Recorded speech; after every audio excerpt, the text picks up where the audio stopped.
All right, it's 7:03, and we are now called to order. Could run us through attendance real fast, Miss Secretary. Sure. Tim Teagan, Present. Scott Bowman, Present. Trevor. Oh, okay. Trevor Stepp,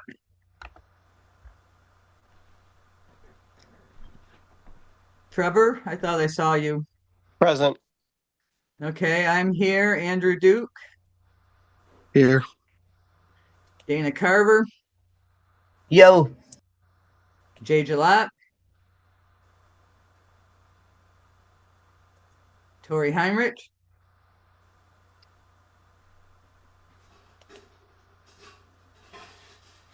Raphael Wolf. Sorry about that. I'm here. Here. Okay. Larry Henneman,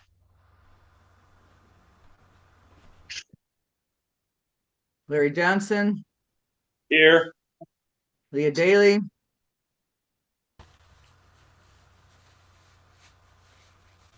Angela Thornton, Here.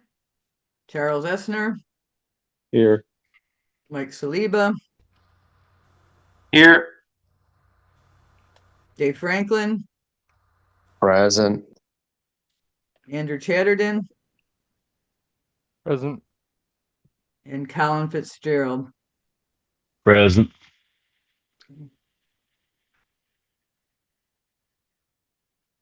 All right, now we can move on to approval of previous minutes, if that could be pulled up.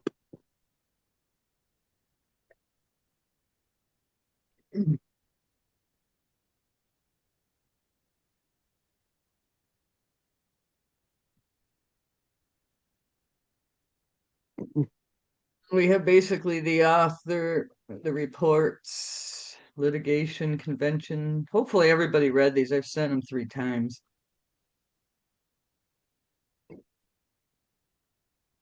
Does anybody need to see anything in particular? Motion to approve. I have a second. Second. Is there any objection to approving the minutes? Hearing none, minutes are approved. Now onto the agenda.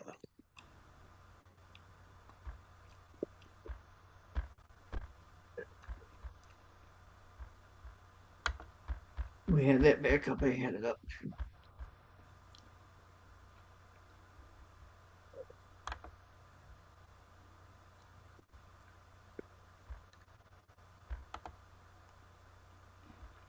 Can everybody see it? Um, Not yet. No. Paused. You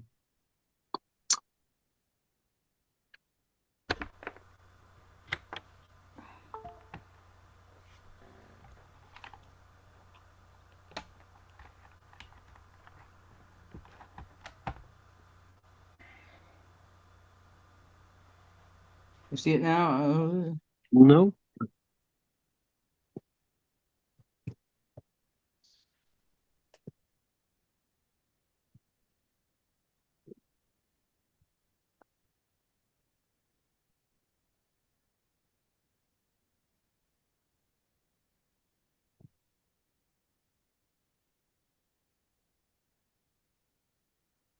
It keeps telling me screen sharing is paused. So I don't know what. I'm going to pull it up again, start fresh.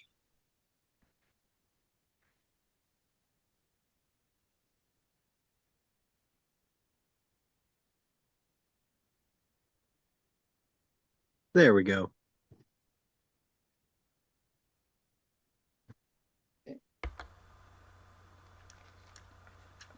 All right, we can see it now if you want to scroll through it. Okay, we basically have all the different committee reports. And then at the end, we have 3 items of old business and 1 item of new business. I'd like to make a couple of amendments. All right, I'll recognize you, Mr. Chardon. I would move that any of the items that were noticed after the last meeting that are bundled with committee reports be placed at the end of new business with other new business as a First Amendment, and I have additional ones after that. So to understand, do you all the things tied into the committee reports, you wish to put them as separate agenda issues under new business? Yes, as they are new business. Or Okay, at so least we have, like the motion to limit legal action, for example. oh, you want that under new business?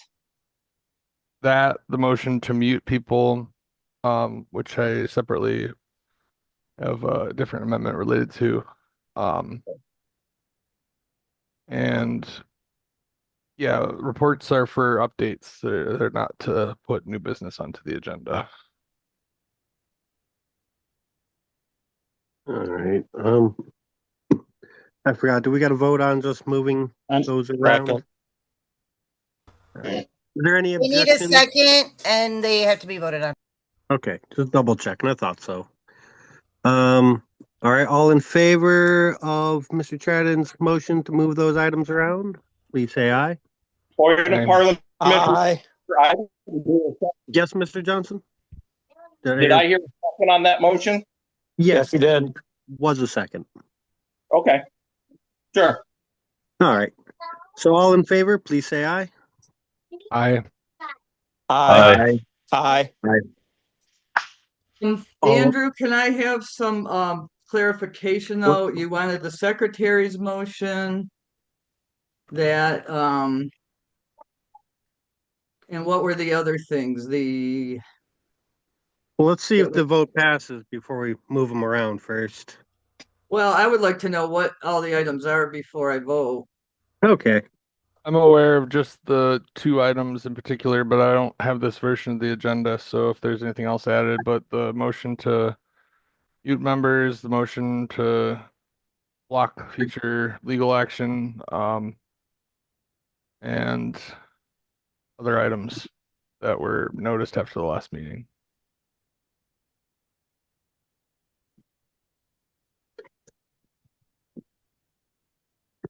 Does that clarify your inquiry, Ms. Secretary? Yeah, but I And don't remember exactly which items were motioned. any items that are motions that are slated under committee reports that weren't already existing from the last meeting. So that would be okay. I guess I don't know which other ones there are. The motion to limit legal action, I got that one, and then the secretary's motion to mute, I got that one. And were others moved to committee? I mean, I put all Charles stuff in the litigation committee. Right? Do you want to move paying Hooper Hathaway to the end? Is that, I think that should also be in the old business.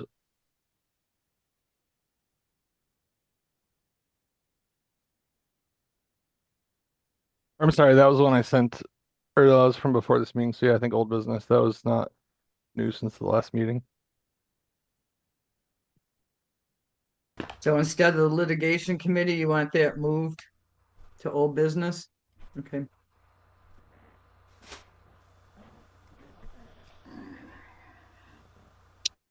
All right. So we can go back to the vote now real fast, because if that clarifies everything with you, Ms. Secretary. Mr. Chair, Yeah. apologies for the interruption. Can I be recognized for a second?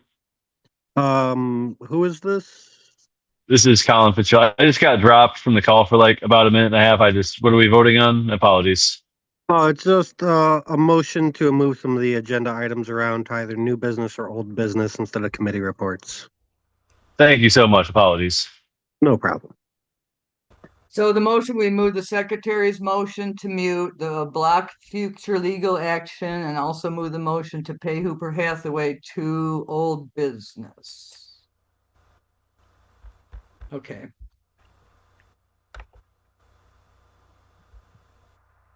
All right.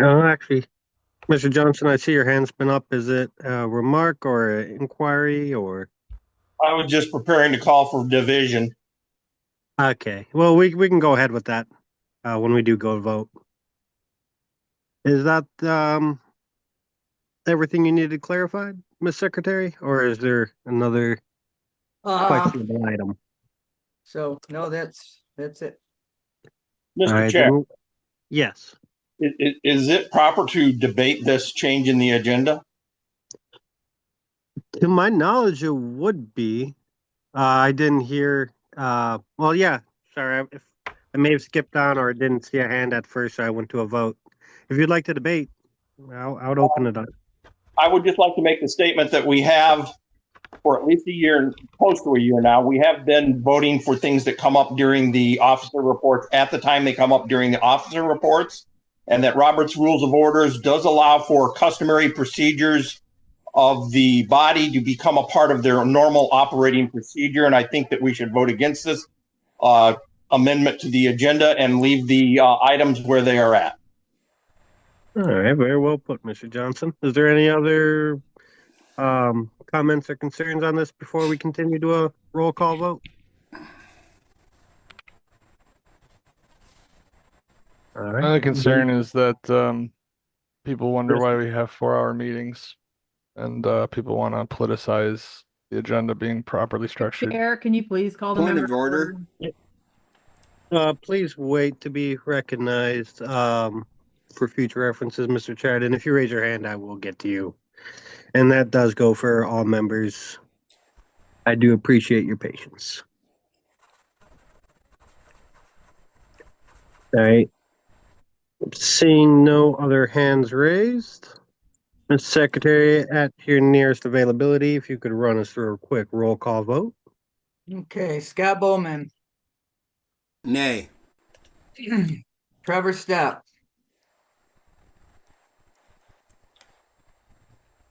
Trevor. I'll come back to him. Andrew Duke, Yes. I vote no. Dana Carver, Nay.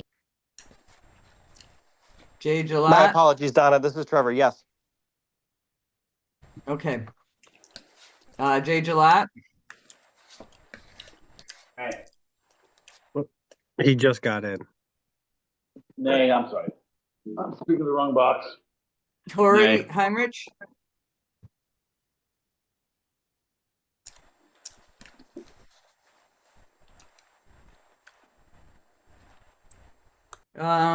that's right, she's absent, right? Raphael, Nay. Larry Henneman, he's absent. Larry Johnson, Nay. Leah Daly, Angela Thornton, No. Charles Essner, Nay. Mike Saliba, Nay. Dave Franklin, Yes. Andrew Chatterton, Yes. Colin Fitzgerald, Aye. Tim Teagan. Abstain. Okay, 5 to 9 to 1, motion fails. All right, then. Is there any other motions to the agenda? Raise your hand. Yes, I have a motion. I'll recognize you, Mr. Chariton. I move to strike the item about muting members from the agenda, as that's not within our bylaws to restrict individuals' rights from a meeting. What? Which one? He Muting wishes. members in the meeting would limit members' rights in the meeting, and it's not within the authority to do that. You can't vote away members' rights without proper due process. So which item are you talking about? The motion to mute.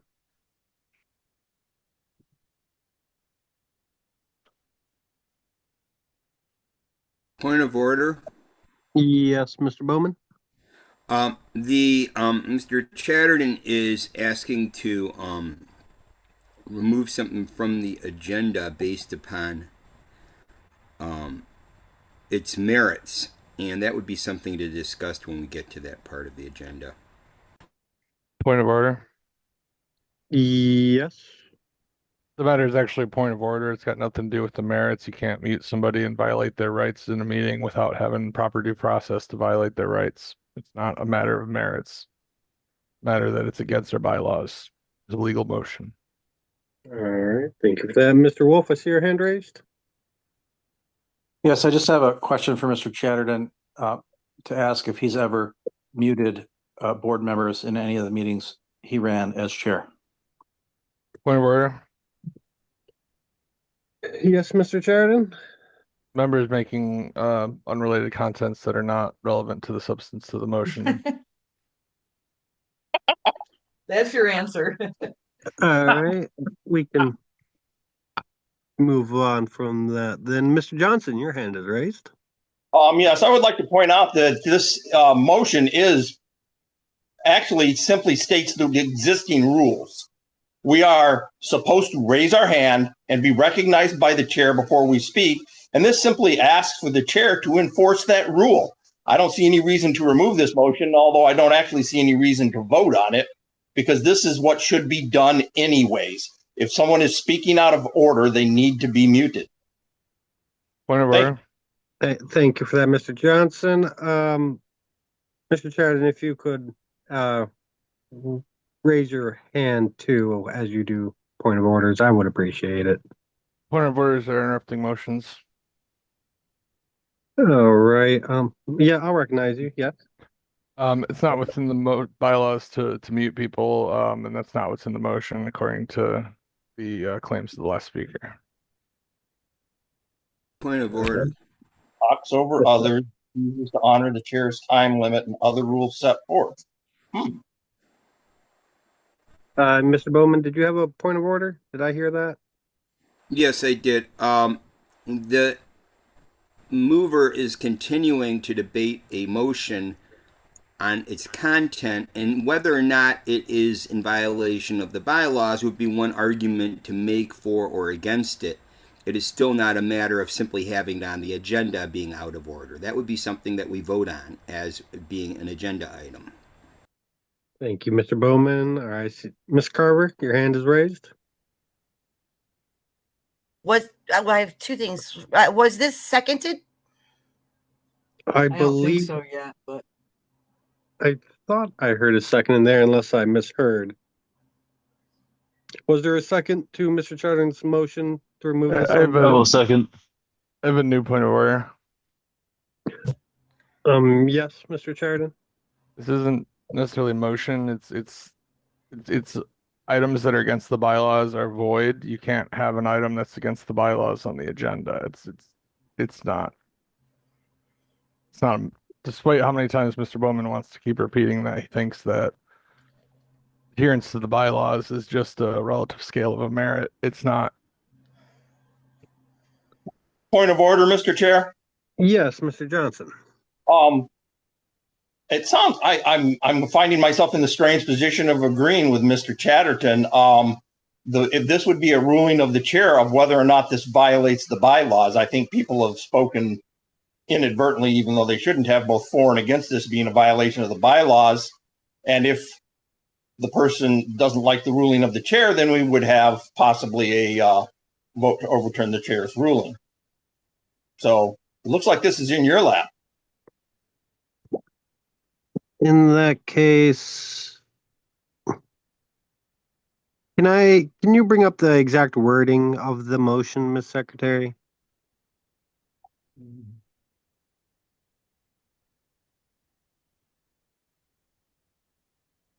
Is that possible? yeah. Let me see. Perhaps in the chat. I could read it to you if you would like, Mr. Chair. That would be much appreciated, Mr. I'll Johnson. put it in the chat while you read it. Motion to allow a meeting host to mute any member who interrupts, talks over others, and refuses to honor the chair's time limit and other rules set forth to facilitate an orderly and timely meeting. It's not the dual process requirements that require votes to mute people. You can't kick somebody out of a meeting, and muting people is effectively kicking Could them we out. please call this Wait, member I to will- order? Yes, from my understanding, under this wording, it would allow us to mute people who are not facilitating in the orderly procedure of a meeting. It would not take You away can't- the right you can't because do they that without could a still vote. be recognized. Is that my understanding of the basis of the motion? You can't Yes. do that without a vote. That's the whole point. You have to vote on doing that. Well, then what is That's why is the we're motion? voting. Is the You have motion to to allow vote. Order, You the cannot make a movers rule arguing with that the you chair. cannot. If You I cannot may. make a rule that you cannot. You can't make a rule that you can just arbitrarily take somebody's Mr. Chatter, rights you're away. overspeaking the chair right now. You again. have to have You're a overspeaking the vote chair on a right now. specific action of Problem is taking you're them away. overspeaking the chair. You should probably Mr. be Chair, order to recognized by the If chair. I before you may, please, Recognize Mr. everyone. Chatter. Thank you. If from my understanding, it would be closer to not even a disciplinary as much as just a procedural part of a meeting if somebody was unable to mute themselves. And from my understanding, as long as they raise their hand like everyone else, for whatever reason may be, they would be able to be unmuted and recognized.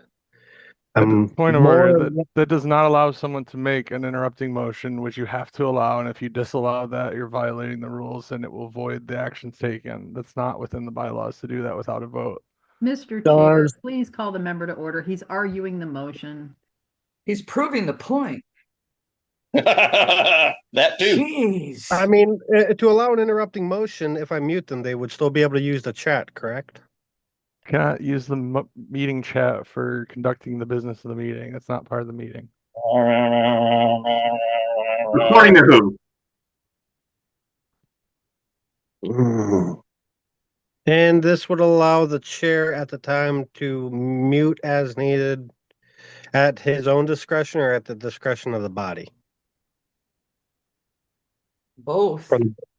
We can vote to give you that right, Mr. Chair. No, you cannot. You can Yes, we specifically can. not. It's in the Taking owner. away somebody's rights I'm sorry, away Mr. requires a Or- vote. I would find it more appropriate to leave it on the agenda and have this discussion on whether it is in order when we get to it on the agenda, for we have not even approved the agenda and we are over 20 minutes into this meeting.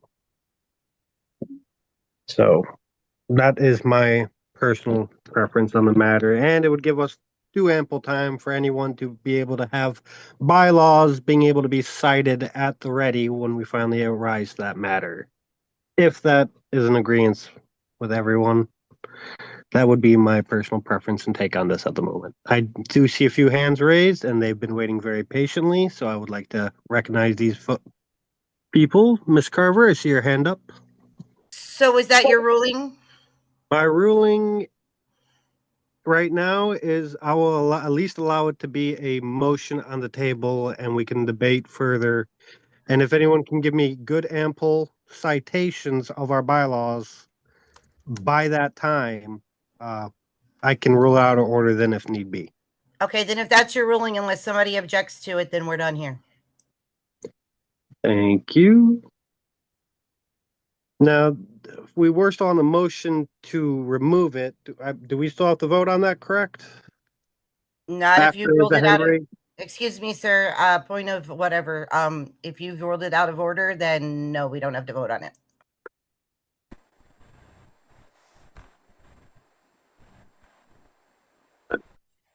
All right. All right. In that case, removing it on the merit, though, I believe that's still technically an argument.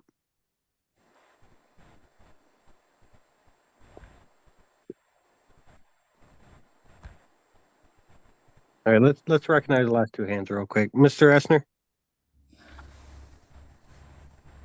I was just gonna move to accept the agenda, but I'm not exactly sure if that's allowable right now, but if it is. Second.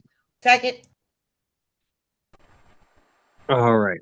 Any debate on approving this agenda? Call a question. Is this being recorded, by the way? Have we started the recording of the meeting yet? Yes, it has been I recorded. don't, it looked like it paused for a minute. I don't know, but I it's haven't back had to on. agree. I haven't had to agree to any recording. That's why I ask. I had to click OK twice, so I'm thinking it shut out for a minute. All right, but the question has been called for approving the agenda. All in favor, please say aye. Aye. Hi. Who called the question? I did, Charles. Mr. Okay. Essner. Any opposed to approving the agenda? All right, agenda is approved. We will now begin officer reports. As far as chair report, this past month, from my understanding, the legal matters with the whole Comerica lawsuit, I believe, technically is getting close to an end.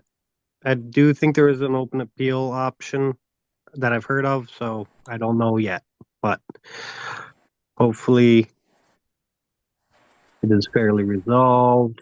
Beyond that, at this point in time, I do not have much else to report. So, Mr. First Vice Chair, if you'd like to have your report. I will say something really quick. The recordings keep going off. And I don't know why. I'm not touching them. I'm not doing anything. So I'm gonna put it back on again. So, I just lost the audio for a time. Was there any business conducted in the last couple of minutes? No, but we're just saying the recording seems to be going on and off. Mine shows the recording going right now. okay, yeah, Mine is it's on well. again, but okay. Well, we may have some technical difficulties this meeting. That Yeah, is just make sure I unfortunate. get everything because sometimes I rely on that recording. But anyway, All right. Mr. First Vice Chair, if you'd like to give your report. Well, let's make sure, first of all, that I am being heard. I am good. I was just about to put this in the chat, and I will in a moment. Here's the deal. I am happy to report that West Michigan and Genesee are finally on track to having meetings again and having their convention scheduled. I'm first gonna and I paste this one in the chat. This is the LP of West Michigan. I just got this from Jordan Martin. They have a social event on May 12th at Stella's Lounge at 653 East Commerce or 653 Commerce Avenue in Grand Rapids. Their nominating convention they've scheduled for June 13th to nominate the delegates to our nominating convention. Riverside Park at 2 p.m. 2001 Monroe Avenue Northeast, Grand Rapids. I'm pasting this in the chat. It'll be on the calendar as soon as we're able to get that together. So I'm going to do that first. Secondly, I also have some information from the Jackson Hillsdale region, and just one moment here while I pull that up to myself first, and here we go. This is tentative, but at least it's a tentative meeting, and I just got this texted to me directly from Justin Romani, who's been granted basically the interim office of secretary in that affiliate, preceding a meeting where they can actually have a formal election on new officers or additional officers. And I'm pasting that in there right now. They have a meeting scheduled for Wednesday, May 20th. It says for sure because I guess that's the date. And the tentative location and time is Stevens Ranch at 6 p.m. I believe that is the venue that affiliate has used in the past, but it needs to be confirmed with the venue that is still a time that would be available for them to do it. And finally, there was some talk about someone in northern Michigan thinking of forming an additional affiliate in an unaffiliated region, and apparently that is okay. Brent, wait, I'm trying to remember his name. We just gave him a Libby a couple years ago. Dana, you can refresh my memory. But yeah, Brad Dana, Hunt. go ahead. Brad Hunt. He's Yeah. working with Carl Ball and Polina Shimon and a couple other people. Right. Was that Alpina? Or Yes, ma'am. okay. And there might be a change up with the Straits as well, because some of us are tired of doing things. So to be determined, to be continued. Okay, thank you. So that really completes my report. My main concern at the moment was just making sure that some of our affiliates that had kind of been fallen by the wayside here to get them back and active. And of course, we got to reach out and engage with members in those areas so they can show up and participate.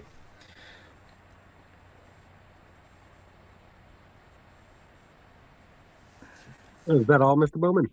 Yes. Oh, thank you for your report. I have a point of information, maybe. Yes, Mr. Sheridan. I understood there wasn't any business done during the technical difficulties, but did we approve the agenda? I take it. Yes, the agenda was approved. That may have been when your audio cut out. Yeah, I would like to have my vote against adoption in the current form, given that I don't support structuring the agenda so that all the business people don't want to do because it's legally inconvenient at the end so they can adjourn. We will have that vote noted for retrospect. Thank you. Mr. Essner, I see your hand raised. Is it relevant to not officer not report? relevant at this moment. Sorry. Yeah, all right. Thank you. All right, Mr. Stepp, for your report, I do notice you emailed it as usual. We appreciate that. Yeah, thank you, Mr. Chair. I'll let the written report stand. Thank you. Thank you. All right, next the secretary report or treasurer report. I believe it's secretary. Yeah, secretary next, but Larry Johnson agreed to help with Facebook since I sent this out, so that's good. Charles will cover the state convention notice, and the national, as I said, is coming along. And then my motion is to allow a meeting host to mute any member who interrupts, talks over others, and refuses to honor the chair's time limit and other rules set forth to facilitate an orderly and timely meeting. My reason for this is I am sick of these 4 and 5 hour meetings that are hijacked by somebody who thinks they're still the chair. And this applies to anybody who interrupts, talks over others, and doesn't honor the time limit. It's not singled out at one person, so it's not taking away anybody's rights. So that's my motion. That's my Second. report. All right, I'll open up debate, and if anyone does have citations that would incline me to rule this out of order, I will entertain them. But Mr. Sheridan, I see your hand up first. Yes. Members have to be allowed to speak in a meeting, and if they are placed on mute, they cannot turn that off and cannot speak to a raised and interrupting motion. You cannot do that to anyone at any time without having a vote on it. If they are part of the board and attempts to do otherwise, regardless of whether you say so in advance, without having a vote regarding that specific incident, is a violation of members' rights. All right. Thank you for that, Mr. Sheridan. I will keep that in mind as we go through this quick debate. Mr. Johnson, your hand up. I would like to point out that if you look in the chat, Angie pointed out two things. First of all, our bylaws that allow us to do electronic meetings quote that we will follow the rules for electronic meetings from Robert's Rules of Order. And then after that, she posted the appropriate section of Robert's Rules of Order that does allow for time limits and muting those who disrupt the meeting. So it is not specifically in our bylaws, but it is in Robert's Rules of Order which our bylaws reference. Thank you. Thank you. May I read this quote just to make sure this is the correct one? The chair may cause or direct the disconnection or muting of a member's connection if it is causing undue interference with the meeting. The chair's decision to do so, which is subject to an appeal by any member, shall be announced in the minutes. Is that the correct wording? That is the From one. Robert? Yes. And Ms. Point Thorne, of that's from order. Robert's Rules of Orders, correct? Point of order. If you're asking me, Mr. Chair, then yes, that is I copied that directly out of Roberts. Thank you. You have a point of order, Mr. Sheridan? That citation has nothing to do with speaking. It's about a technical connection issue. It has nothing to do with member conduct in the meeting. That's not relevant to this discussion at all. It says the members, if it's the members' connection. If the connection is causing undue interference, it has nothing to do with members' Mr. conduct. Chair, that Andrew gets more than 2 turns to speak every time because he just blurts out. He's arguing against the motion, that's fine, but he should put his hand up and wait in line. Robert's rules said if I was somebody does recognized something. and I had a point of order. That's not a point of order, though, Mr. Chatterton. You're arguing against the information that it's, unless you have reading difficulties, it does say that they can disrupt Citing a bylaw. Citing Robert's Rules of Order. That bylaw doesn't say what you just said, Larry. Maybe you have reading Mr. difficulties. Chair, can you please call the members to order? Yes, if we can I get back apologize. to this meeting, everyone, I would appreciate it. I will say after reading this, I am more inclined to agree that the wording would count if there was a member being unruly. It is a little vague, but I would have to agree that that would be something allowed in Roner. We can move forward with debate. Ms. Carver, I see your hand raised.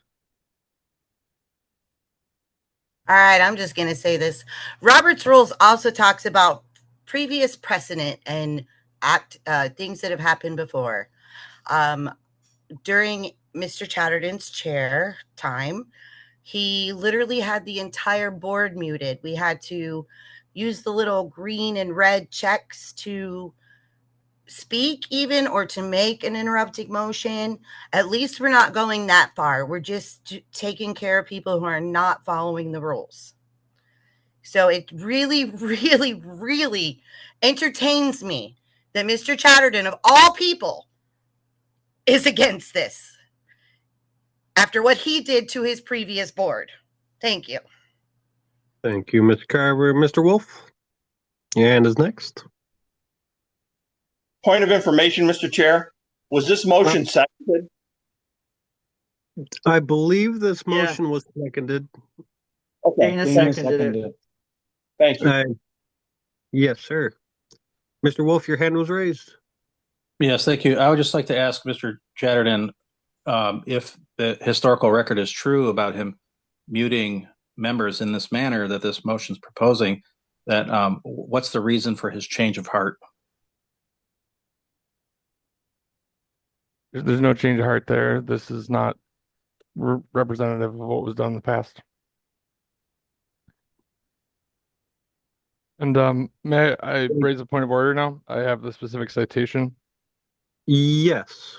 6113. Although the chair has no authority to impose a penalty or to order the offending member removed from the hall, the assembly has that power. It should be noted in connection that in any case of an offense against the assembly occurring in a meeting, there is no need for a formal trial, but they have to vote.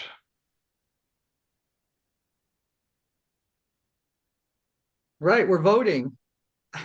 You have to vote on the specific offense. You cannot remove people based on a previous authorization. Okay, so from my understanding, it would be similar to the 63-1 that would allow the ejection of a single meeting. Dealing with offenses in a meeting is chapter 61, starts in subsection 6. Trying to find the specific Let's see. Society has the right to govern and be present in its meetings, but all members have the right to attend, except in cases where the bylaws provide for automatic suspension.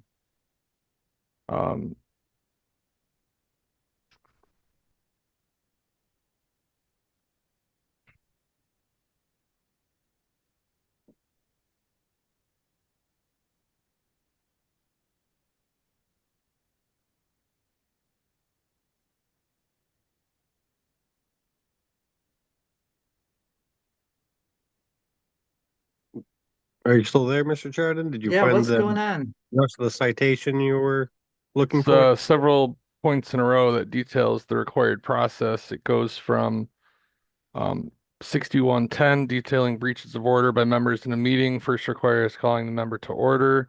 Then you name the member. Up to now 6115. If a member obeys at this point after being named.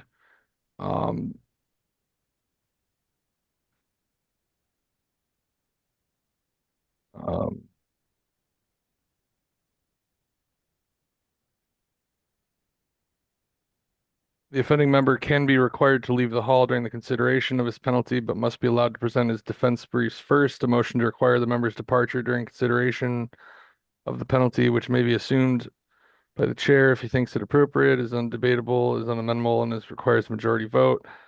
If a member denies, if a member, so not only can you not remove them, you have to have discussion of whether to remove them, which requires a vote. And then if Point there's of any further order. penalty, you have to vote separately for that. Yes, Ms. Carver. There's Yeah. 2 votes required.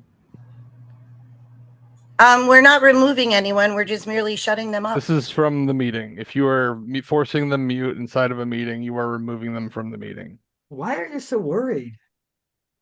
Because you're full of people that don't follow the rules and will abuse the fact Holy that if you fuck, don't have to have man. a vote. Dude, Chatterton, you did this to your entire board. Everyone, Nope. if we can rein in this meeting to order again, I would appreciate it. I would ask Ms. Carver to be called to order for her outburst. Cállate la boca. Point of order. Yes, I'm. She did it again. Shut. Right. I would ask Mr. Johnson also to be called to order. I apologize, Mr. Chair. Let's see Andy do that. It's quite all right. I too apologize, Mr. Chair. I will call to order the Ms. Carver, Mr. Johnson, Mr. Chariton, please, if we can all just rally through this more than likely long meeting, I would greatly appreciate it. We all do have precious time on a Sunday for Mother's Day. Moving forward, Mr. Stepp, I see your hand raised next. Thank you, Mr. Chair. I wanted to reiterate what Ms. Carver said earlier. I think that it was a better process to have everyone muted and then unmute to speak. As we've seen and everyone's been talking about, she has the inability and shouts obscenities and interrupts a lot. So it is hard for us all to concentrate. So I think that she was right. She should be muted and we should all be muted. That's what I wanted to say. Thanks. Thank you for that input, Mr. Stepp. I appreciate that. Ms. Carver, I believe this would be your second time to speak on this? Or did your hand never go down? No, I also wanted to refer, and I would have to go back through the forum to see this. During the time that Mr. Chatterton was doing this to his board, I brought it to the Roberts Rules Forum, and it was about a 50-50, maybe a little over, and his buddy JJ was arguing the most for this, that it was very proper to do in an electronic meeting, don't you know? Thank you, Ms. Carver. All right. Mr. Johnson, you are next. Move to call the question. Is there a second to calling a question? And just as a point of parliamentary order, I do not believe calling the question is debatable. No, it's not. So did I hear a second to calling the question? Yepers. Okay, all in favor of calling the question, please say aye. Aye. Aye. Aye. All opposed, please say nay. All right, now for the main vote at hand. Let's go ahead and do a roll call vote for this one because I'm sure division will be called. Okay. So this is the motion to allow members to be muted. Any member. Scott Bowman, Aye. Trevor Stepp, Nay. Andrew Duke. No. I vote yes. Dana Carver, Yeah. Jay Gillette. Jay? Raphael Wolf? I'm sorry. Yes. Raphael? Yes. Larry Johnson? Yes. Angela Thornton? Yes. Charles Essner? Abstain. Mike Saliba? Yes. Dave Franklin? No. Andrew Chatterton? No. Colin Fitzgerald? Nay. Tim Teagan? Abstain. 8 to 5 to 2. Motion passes. All right, moving forward with that, I truly hope I never have to use that going forward, but if needed be for the most meetings piece, it may be enforced. All right, Mr. Saliba, I see your hand raised. Do you have something? Never mind. All right. Then we can continue with our reports. Is that the last item on your report, Ms. Secretary? Yes. All right, now to our treasurer's report, Mr. Duke.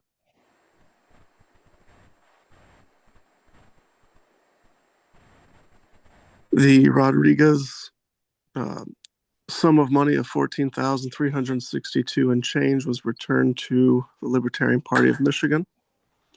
Wonderful. The Comerica case funds, which have been ordered to be dispersed, I have not yet received.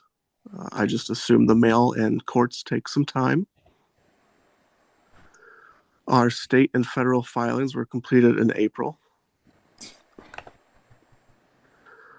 As of today, we've got in our general account $18,018, state account $3,056, federal $5,515. 3056 for Yes, state. And what was the last one? 5,515 And that's for which account? federal. And I'll be sending this out in the email after I'm done typing up these notes. Okay, thanks. I've got a whole list of March and April transactions here, but the income and expenses are $2,030 of income and $211 in expenses.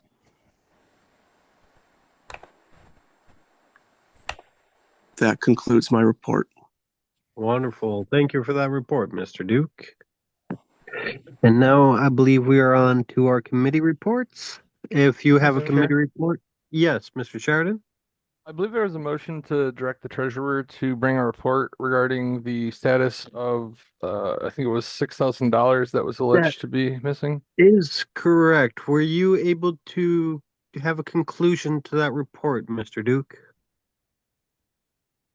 Is I know that to you were say you want absent. me to discuss that now and not at the time on the minute on the Is schedule? it on the agenda? Sorry, if it is, I may have missed that. Could go either. It could go either way because we put other stuff in the section. So it is later on in the agenda.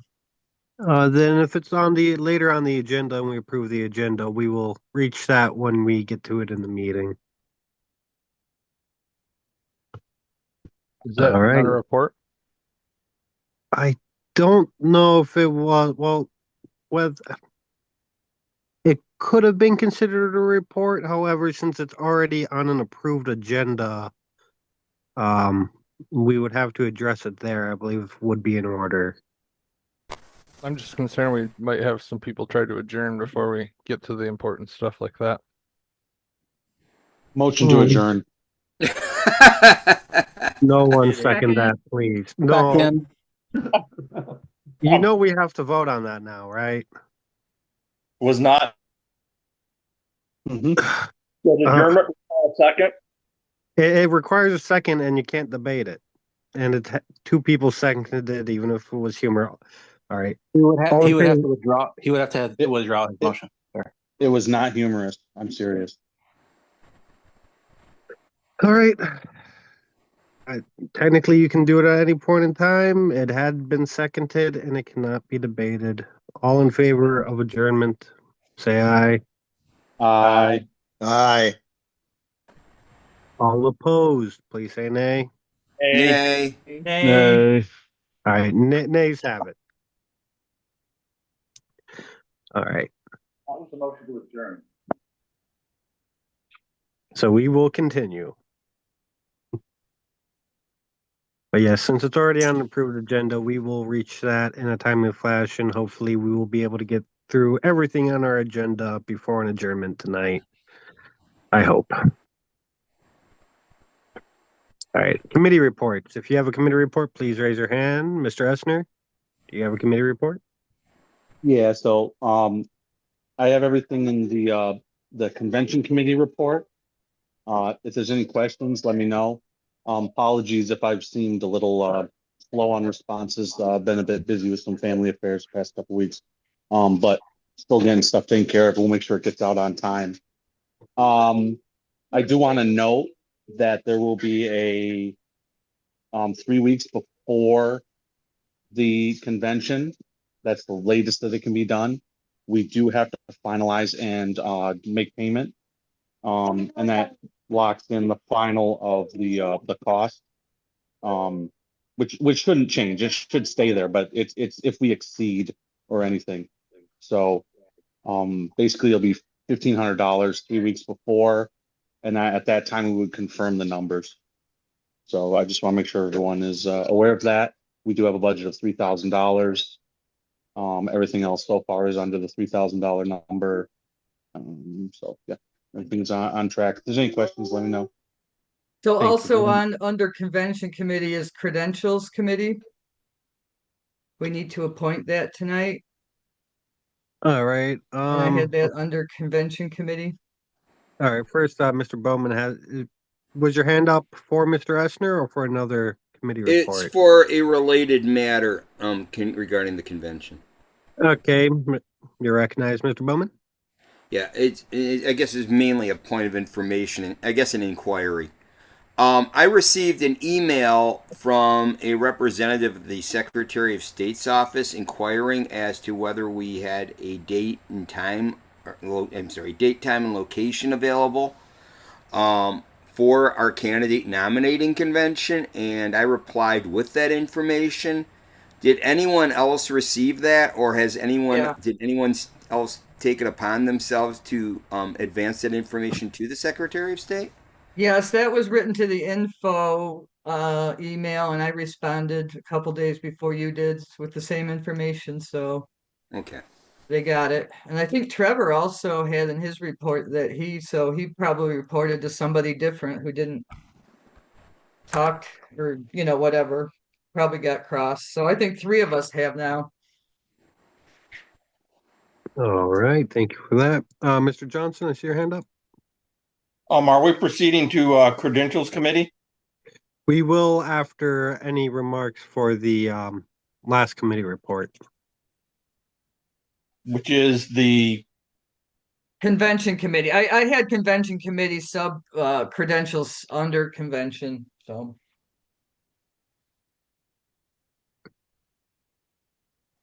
do I have the floor? Yes. Okay. I would like to volunteer for the credentials committee. Wonderful. Thank you for that, Mr. Johnson. All right, moving on. Going to the credential committee motion at hand. Sorry, I'm trying to read on a tiny phone. Do we need the second when people volunteer, or I do not believe so. okay, we approve the slate at the end. Yes. Okay. Miss Thornton? Yeah, thank you, Mr. Chair. My husband, David Canny, would like to be on the committee. I'd also like to nominate Larry as chair of that committee. Thank you for that. Do we elect a chair for that committee here, or does the committee elect its own chair? I forgot the exact procedure on that. We've done it both ways. It's your Yeah, call. we've done. I'm not There's no passionate special about it rule. either way. But then I'll allow it if there's no objections. All right, thank you for that, Ms. Thornton. Mr. Sheridan, I see your hand raised. Yes, I would like to speak against Mr. Johnson, and ironically, the same reason applies to Mr. Canny. Both those individuals, and specifically Larry Johnson, participated in the export and taking of our entire membership database, which was documented and then apparently used to set up the competing CRM service that infringed on this party's name for years before finally being dropped and then apparently reasserted recently. But Mr. Canny also was involved in the taking of member data and the misuse of member data, names, emails, addresses, phone numbers, all were taken and abused without authority, and those members should not be put in place and in charge Mr. Chair, of this is credentials. an issue of decorum. None of what Mr. Chatterton is saying has been asserted by anybody other than him. It's all been And documented. him going back into things and I hear his minions talking, oh, it's all been documented. No, it has not all been documented. This was never a It has thing. been documented, and I'm proud of it. Nobody here's a minion. Okay. If But Point anyway, of yeah, order. I'm done. But it is out of order. It is out of order Could, to Mr. randomly. Johnson I'm just sorry, Chair. affirm what you're I'm saying? still everyone, I'm mute. bringing everyone to order. Mrs. Okay. Thornton does have the floor, and it was an interrupting motion. So if Yes, you have it another is. interrupting motion, please wait until Ms. Thornton's done with the floor. Yes, Andrew's accusation is false. That accusation was dropped by his board.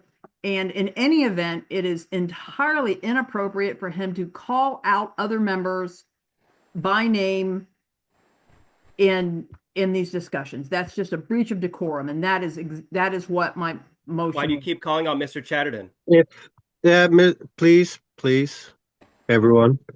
If I may, as far as claims and remote remarks against other members go, at this point in time, since I've been chair, majority of our members have at one point made a remark against another member. I'm more inclined to allow your freedom of speech in these matters and your interjections on one another than to completely limit against everyone. I know some people may not feel too strongly about that, but this is a very diverse board against each other, and I value every board member and their input. As long as we can be civil. That is simply all I ask. Mr. Bowman. Yeah, I'm just trying to figure out a point of order here, or I guess my point of order is maybe a request for clarification of order. Has there been a motion yet to approve the membership list? And if not, then we are still on forming a list of members, at which point when a vote comes up, it seems like it would be the time to debate the merits or qualifications of the individual members. I'm inclined to agree with you on that, Mr. Bowman. Thank you. Mr. Sheridan, your hand is back up. I wanted to comment just that I found it very interesting that Miss Canny claimed that what I said was false, and I think simultaneously Mr. Johnson exclaimed that it was true. I believe he was proud of it. I don't know, maybe he could state that again for others to hear, since there seems to be some disagreement between the two of them. Well, it is on previous recorded minutes. One thing I have noticed, and I will address this to the body here. Questions directed toward each other in the ways that they have been, from my understanding, as it was brought up to me, is technically against Robert's Rules of Order. I'm not too inclined to enforce it unless it gets out of hand. But if we could limit the questions towards other members and direct them toward the chair, that would be appreciated.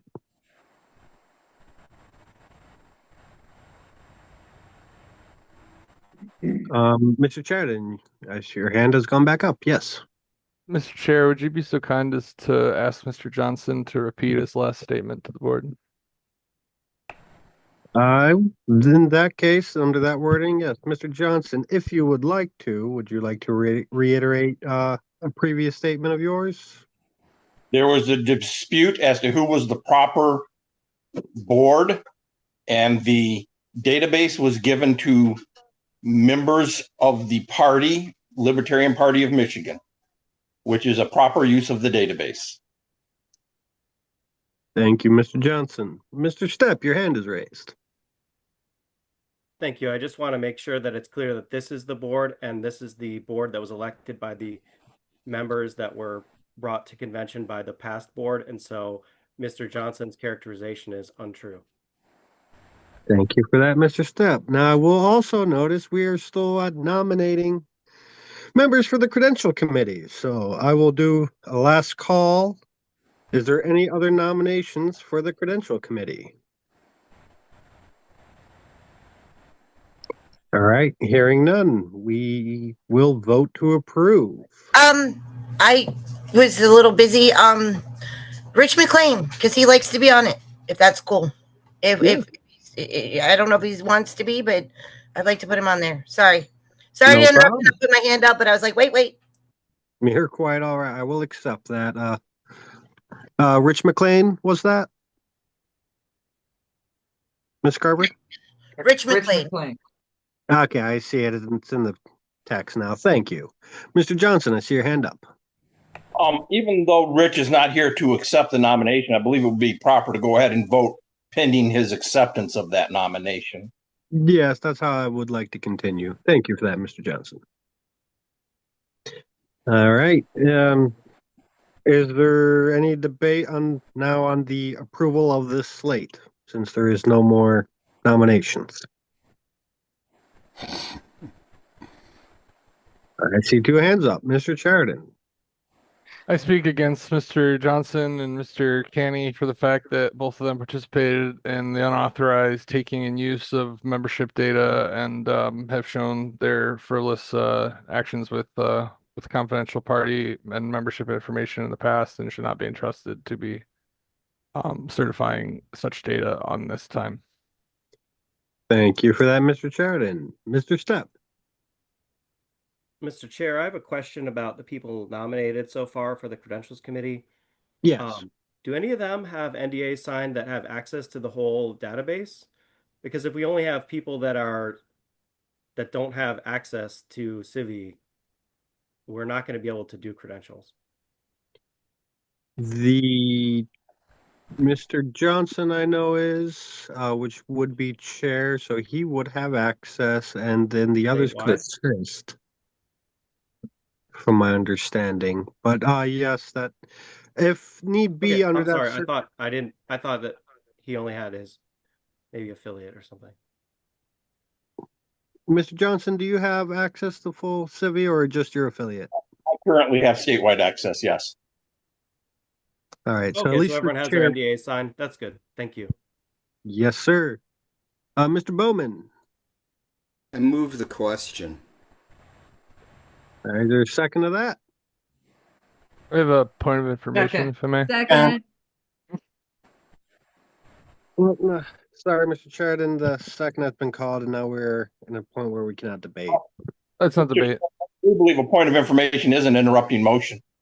Okay, thank you for that clarification. I will remember that moving forward. Mr. Sheridan, yes? I just wanted to thank Mr. Canny for acknowledging in the chat that This he is has not a attacked point lesser of people. information, Mr. Chair. Please call the member to Move order. to adjourn. We are in the middle of. I thought the chat wasn't part of the meeting. Second. Okay, we are on calling the motion. I believe we have to get through this motion, correct, before we can go through another motion? Yes, it was All already right. seconded and we were Yes. calling, yes. All right, so all in favor of calling the question, please say aye. Aye. Aye. Aye. Aye. Aye. All opposed, please say nay. All right, question is called. All in favor of approving this slate for the Presidential Committee, please say aye. Aye. Aye. Aye. Aye. All opposed, please say nay. Nay. Nay. Nay. I believe the ayes do have it. I'd like a recorded vote on that. Sure, we can do that real fast, Ms. Secretary, if you would like to run us through a roll call vote. Okay, Scott Bowman, Aye. Trevor Stepp.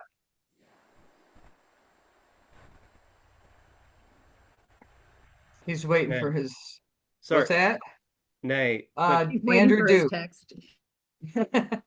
I almost said it. Andrew Duke. There. Yes. I vote yes. Dana Carver, Yes, yes, yes. Jay Gillette. Jay.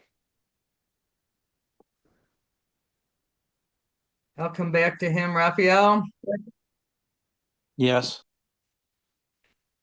Larry Johnson, Yes. Angela Thornton, Yes. Charles Essner, Yes. Mike Saliba, Yes. Dave Franklin, Abstain. Andrew Chatterton, No. Colin Fitzgerald,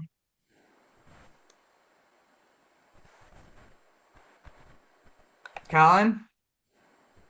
Back up to Jay. Back down to Colin. I'm sorry, Tim Teagan. Abstain. Okay, 9-2. All right, that slate passes, and we can move on now to the litigation committee report. Which I believe be Request for Mr. information, Mr. Chair. Yes, Mr. Stepp. Are we able to add more members at the June meeting to that board? I believe it would be in order, yes. All right, I appreciate it. No problem. Orders of the day, Mr. Chair. Yeah. We seem to have skipped over the membership committee report. Oh, thank you for that. And membership committee reports after the litigation committee report on this agenda, actually. Okay, I must have an old agenda. I'm sorry. Well, Yeah. yeah. Charles started right up, so he was All done, right. so I did not object. Yeah. Ready Mr. when you are. Eckner, you're the one leading the litigation committee report, correct? Yeah. Oh, I have what I emailed out. I emailed out communication to make sure everybody had transparent communication. What I know, and I'll let the report stand. I do want to note, because Scotty did reply to it. When I put in the report discussing payment, it was because in one of the emails I forwarded from Nick to everyone, he mentioned that, not that I'm making a proposition either way. That was something that was the lawyer brought up that we need to discuss. So it's just a discussion point. I'm not, anyway, that's all.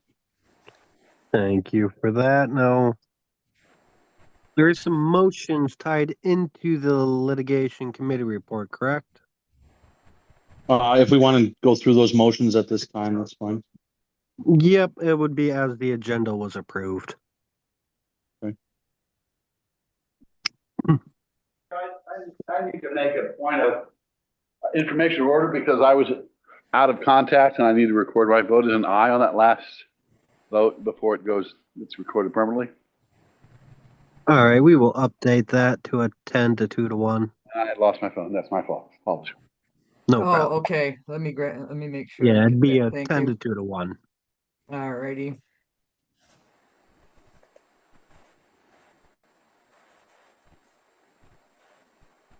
Sit loud. We actually had 2 abstentions, so it's 10 to 2 to 2. Oh no, look at people leaving. All right, and now the first motion, the motion to limit legal action regarding prior conduct.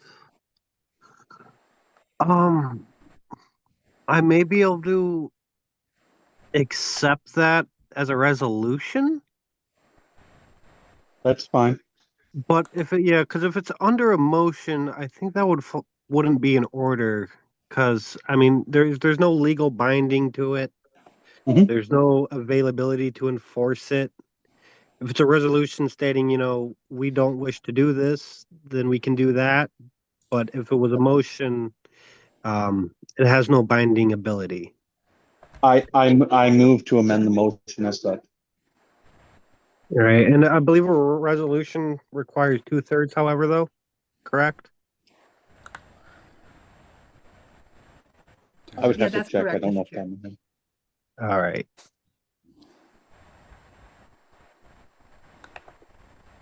Because that's about the only way I could accept that as an order. All right, that I amended as such. All right. Does that amendment have a second?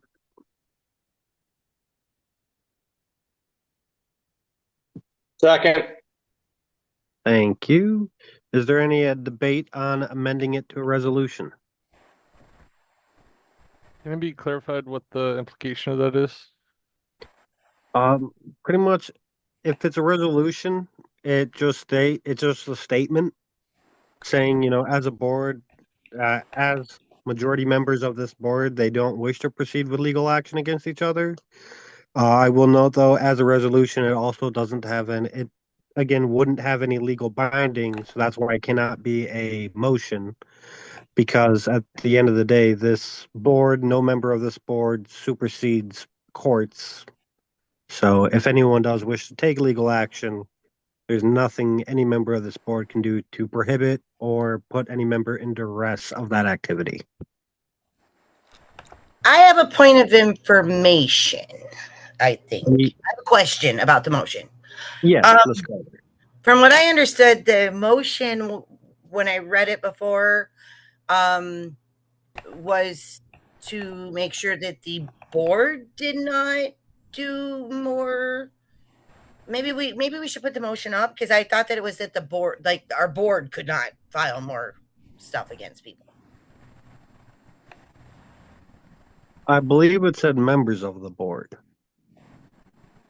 And Let me just see if I can.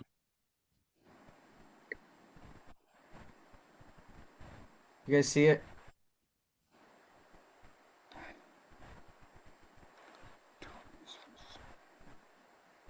Can you guys see it? Yes.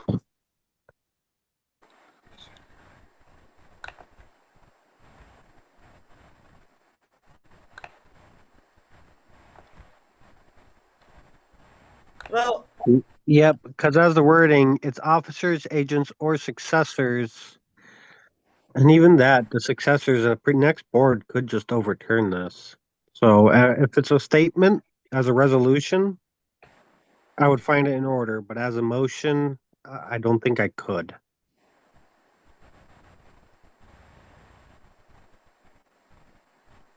would this I mean, I love the sentiment. That is not what I'm arguing here. It's just the proper wording and where it would fall to place. So I would like to raise my hand when discussion starts on this. All right, there's I will others have before me. you. I'll have you in line after Ms. Carver. Thank you. Mr. Bowman, I see your hand raised. Oh, I think that was legacy. Sorry. All right, no problem. Mr. Stepp. I was waiting for you to ask for speakers in favor or against.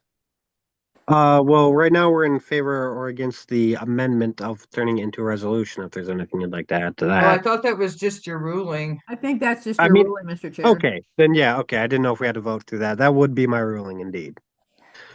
All right, in that case, we can open debate. Mr. Stepp, if you'd like to be recognized first. Yeah, sure. I appreciate that I was listed there to not get sued by the party, but I don't think it's necessary to make this motion as the party's never actually sued anyone. It seems kind of silly to make this motion. Individuals have sued other individuals, and the National Party has sued people, but this board has never sued anyone. So it seems kind of like a waste of our energy to talk about this. Thank you for that, Mr. Stepp. Ms. Carver.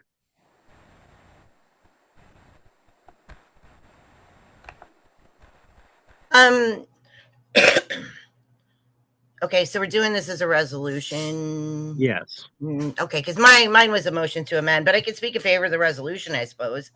Yeah. There has been many threats to sue people by Mr. Chatterton, including trying to get money from National to do so. I just think that we need to stop doing this mess. Like, let's just stop. Let's do the work of the party. Let's stop doing this mess. Thank you, Ms. Carver. And then it would be Ms. Secretary and then Mr. Chatterton. I wanted to say that I actually helped write this, but after Mr. Chatterton's actions this week, I don't think he has any intention of following it. Even if the rest of the board voted for it, he would go about and sue us, and that's obvious in what he's added to our agenda this week. So it would be like a one-sided ceasefire and letting the bully continue to fight while we all, said peace. And I don't understand how it could really be legally binding, because then we'd have to sue him and anyway, so after his actions this week, I'm probably going to vote no, unless others convince me otherwise. Thank you, Ms. Secretary. Mr. Chatterton.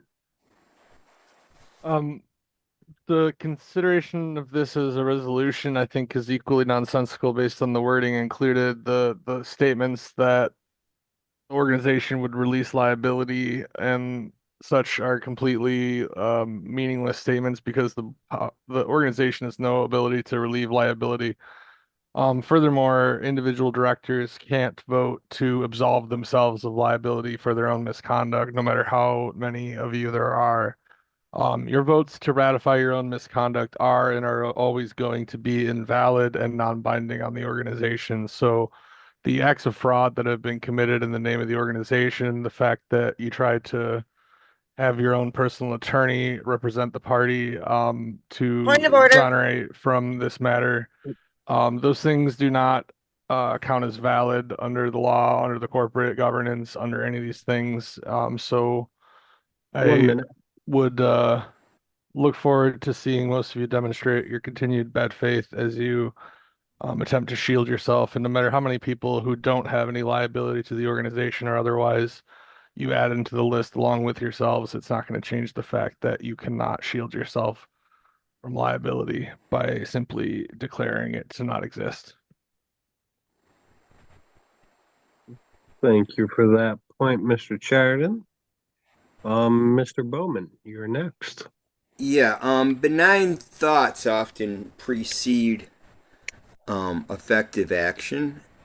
And this is basically just a statement of principle, as far as, well, I don't know, principle is maybe too heavy a word, but a statement of consensus, if you will, among those who are going to vote for it. And I really think whether or not some people are continuing to sue this party or continue to sue individual members, I think in principle it's best to move forward and minimize such behavior. Obviously, one isn't gonna just sit down and roll over if one does get sued. At that point, you're no longer initiating the suit. Someone else has started it, and you're dealing with it. So on that basis, I support this. Thank you, Mr. Bowman. Mr. Saliba. Yeah, I just want to point out this is just about a specific time place that takes place from the beginning of the split to when the split ended, when we all became this board. If you're worried about not having the option to take further legal action for things that have taken place since the end of the split or may happen in the future, you don't got to worry about that. And as a board, we can just put the past in the past, which is the intent of this motion or resolution, and we can, as a board, choose to adhere to it ourselves. It just means the board is no longer going to litigate the past. The past is the past. There was a split. It ended in a draw. Nobody's trying to win anymore, or at least this shouldn't facilitate the board to help somebody try and win anymore. It's just easy. It's not. It's just put it in the past. Put it in the past. This is a vote to put it in the past. Thank you, Mr. Saliba. If there's no other hands raised, we can continue to a vote, which will be a roll call vote. Okay.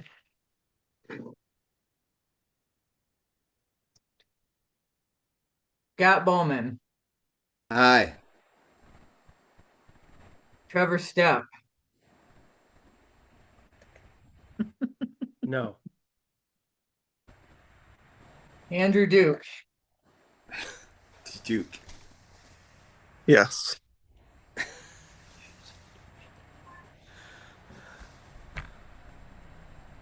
I'm gonna vote no. I don't trust Andrew. Dana Carver, In Dana Carver, honor of being done with this, I vote yes. Jay Gillette,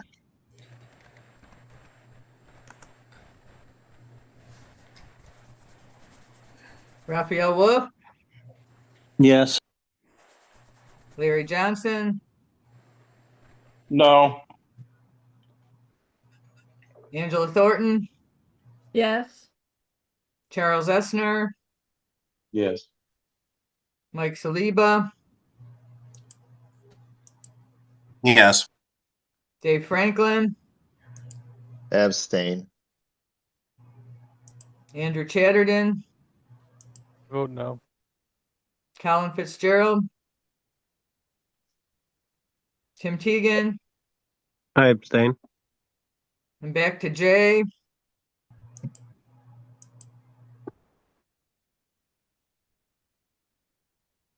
Well, it's 7-4 to 2. We need 2/3. I wish we could get Jay. I mean, I'm a no vote, but he's going to come Was back and there want. one more person who didn't register their vote? Uh, I'm gonna call Tori's Jay not on the here. phone. Larry Henneman and Leah Daly, 3 people absent. Dave Franklin abstained, and Colin is Colin here? He has missed the last few votes. I think he's gone. Mr. Fitzgerald, are you present? Would you like to vote yay, nay, or abstain? Mr. Chair, Yes. I would like to change my vote to yes. There we go. From a no to a yes? Correct. So 8-3 to 2. 8-3 to 2. That's 2/3. All right. And also, please remind me so I'm doing this correctly. When we do resolutions, it's 2/3 of all present or 2/3 of the entirety board present or not? All 2/3 present. of people who voted, yeah. All right. In that case, as a resolution statement, that would pass.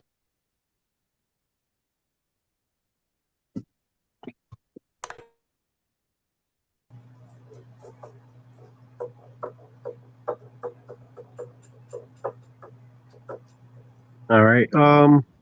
Next, I believe there was another motion tied to that report, correct? It was Andrew Chatter or the Hooper Hathaway. Could you bring that up on your screen?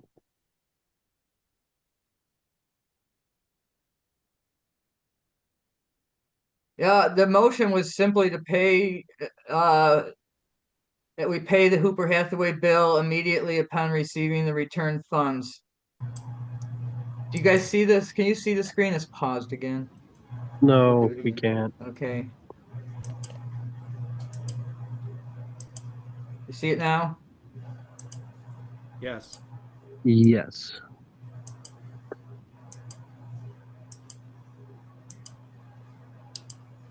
And do we have a invoice on the bill, an exact number?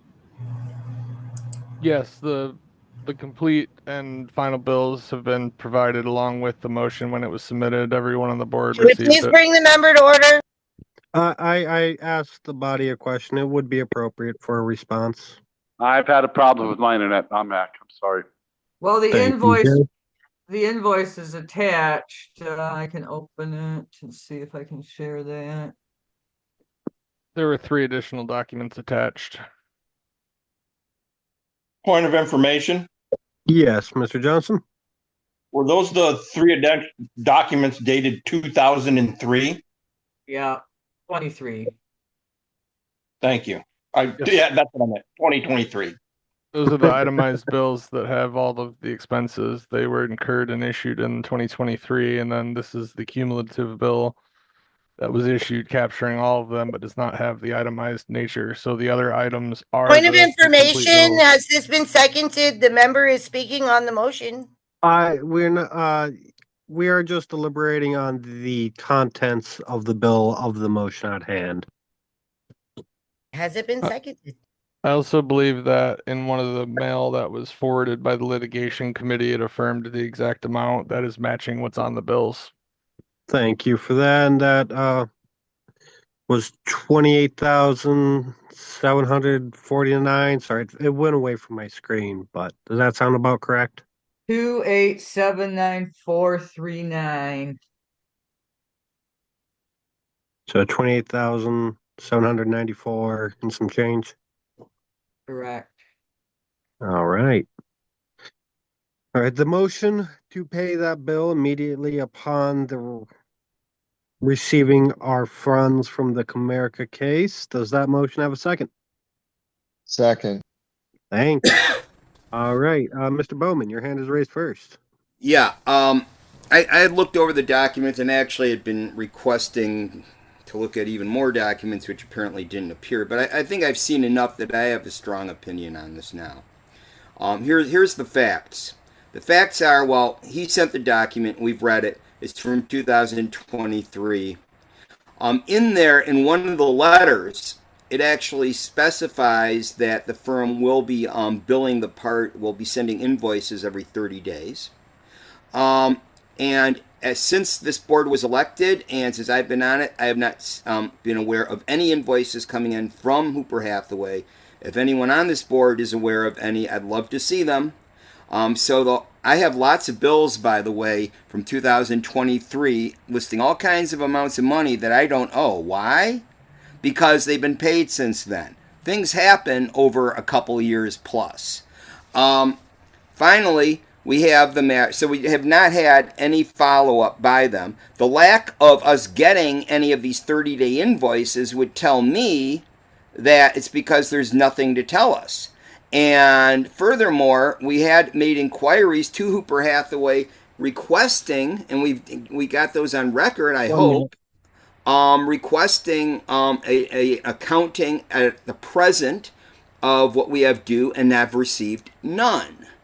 So in the absence of any current billing by Hooper Hathaway, I say we do nothing on this. If we receive a bill from Hooper Hathaway, we can then discuss the merits of whether or not we agree or disagree with the bill and whether or not to pay it. But at the moment, there simply isn't anything current due. There's just old bills, and I have plenty of old bills that are paid.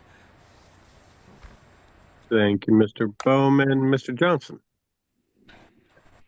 I believe I agree with Scotty. I think that the only bills we have are extremely outdated. I think we need a communication directly from Hooper Hathaway, not from Mr. Rodriguez, not secondhand from Mr. Chatterton, who has an obvious bias in this, but from Hooper Hathaway directly to the current officer stating what the bill is that they wish to be paid, and it should be an itemized bill. That we have the right to request that. Thank you. Bye. Thank you, Mr. Johnson. Mr. Wolf. Thank you, Mr. Chair. Just a point of inquiry with Mr. Chatterton. Are we to understand that Mr. Chatterton, as chair, ran up a bill of $28,000? Is that correct? From my understanding, that it was a bill from the party's board at that period of time regarding legal fees. That would sum it up. That was an inquiry to Mr. Chatterton, Mr. Chair. Oh, you would have, I can inquire to him, but yeah, if we can ask me to ask other people, I'd appreciate that. Mr. Chatterton, is that my statement about sums it up, or would you like to add to that statement? Yes, your statement was perfectly accurate. Thank you, Mr. Chair. Thank you. Does that answer your question, Mr. Wolf? And that number again on the bill that Mr. Chatterton ran up was 28,000 and what dollar? $794 and some change. Thank you. Yes, sir. Ms. Carver. My point of order, I'm sorry. Point of order, yes, Mr. Chatterton. My hand was up. I think I was second in line to speak, but after I answered the previous question, Zoom auto lowered it. If I could perhaps be All right. recognized at the previous spot. Yes, I'll have you after Ms. Carver. Thank you. All right, Ms. Carver.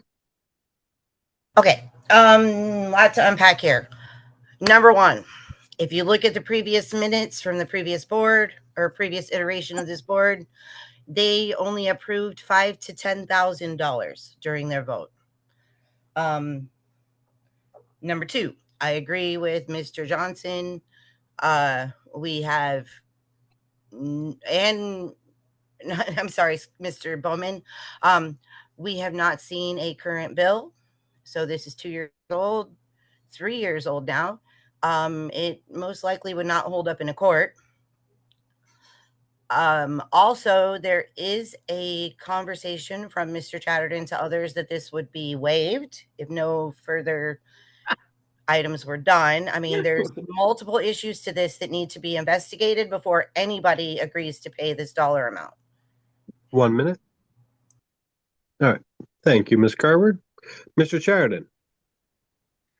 Thank you. I just wanted to refute the numerous statements that were made knowingly, falsely by numerous members of this board. There is specifically a statement from April 28th at 4:45 p.m. stating the current status of the bill for $28,794.39 communicated directly to counsel of the party.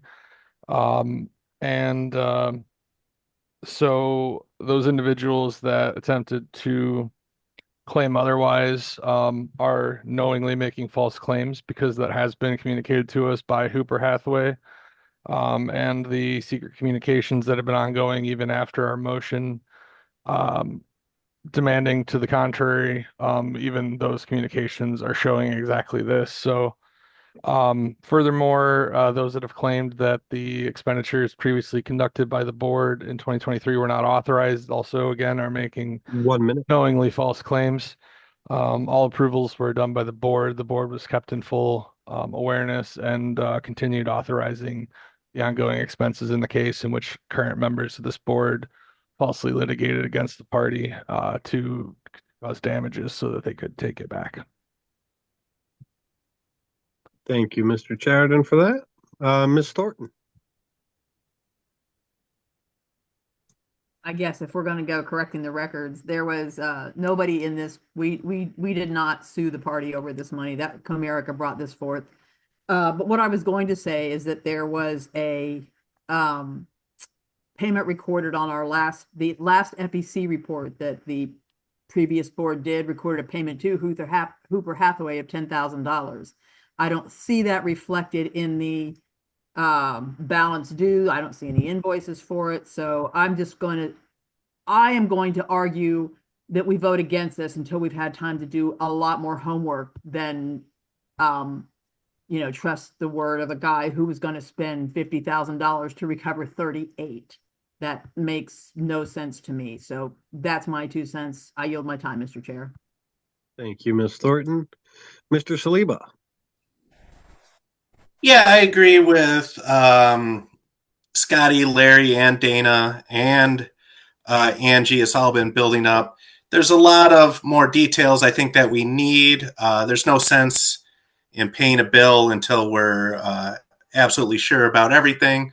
So let's not pay this until we do receive a present, up-to-date, itemized bill addressed to all of us from the law firm. Let's make sure we have enough time to cross-reference that against previous meetings to make sure they were all authorized.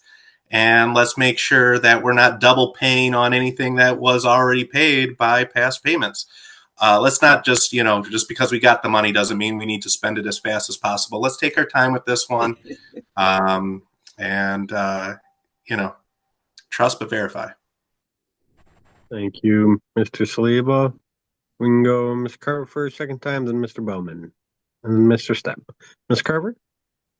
One thing that I forgot to say during all of this, if anybody refers back to Mr. Rodriguez's speaking with Mr. Curcio, he does not see himself as the Libertarian Party of Michigan's attorney. He sees himself as Mr. Chatterton's attorney. He even specifically says he'd refer back to his client. Also, if anybody looks back to the entirety of the Comerica case, the only lawyer that was listed for the party was Curcio. Thank you. Thank you, Ms. Carver. Mr. Bowman? Yes. I'm gonna make a point of inquiry. And then I would like to make a statement after that with the chair's.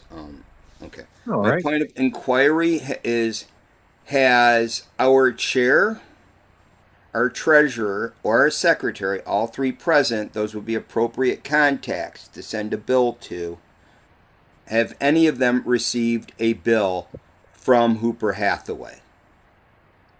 Not me. Not that I have seen in my emails. I can double reference it right now, though, just to make sure nothing slipped through the cracks on me, because unfortunately, there seems to be a lot that does with the amount of spam. No, I Hooper. have not received one, but I would like to include that the P.O. box would be a legal place to send it, and none of us that you named are checking it, as far as I know. That is, Who checks the P.O. box, through the chair? I thought it was our treasurer. I thought that's what we agreed on. Mr. Chair, can I speak on this? Yes. I think that Jeff Patel is still checking it. And I'm just saying that because I was in the membership meeting and he gave a report about the memberships that had come in through that. All right. 'Cause I remember this was brought up quite a few meetings ago, and we did have somebody say they would. I just cannot recall off the top of my head at this point in time. Okay, then I wish to move the question. Second. All right. All in favor of moving the question, please say aye. Aye.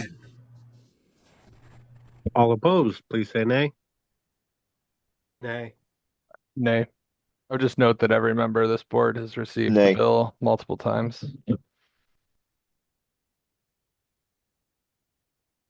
All right. The ayes do have it, unfortunately. Sorry, Mr. Stepp.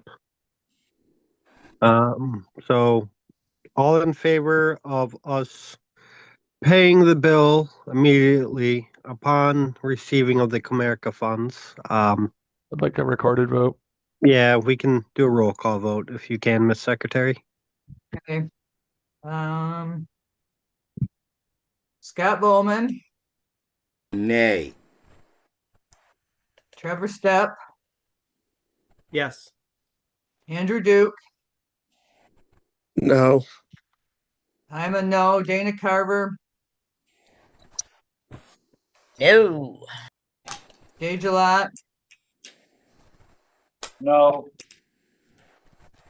Raphael Wolf, No. Larry Johnson, No. Angela Thornton, No. Charles Essner, No. Mike Saliba, No, better to be safe than sorry. Dave Franklin. I'm sorry, could you repeat the motion one more time for me? This is the motion to pay the 28,000 plus to Hooper Hathaway.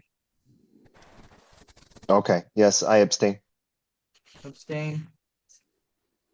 Andrew Chatterton, I vote yes. Colin Fitzgerald, are you back?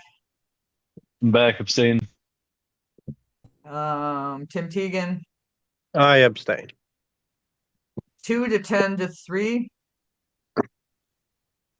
All right, we will not pay it immediately. However, once we can verify the bill's legal standing, perhaps even negotiate it down. If it is a legal bill, it will be our fiduciary responsibility to pay it. So it's to keep that in mind. All right, we can move forward then.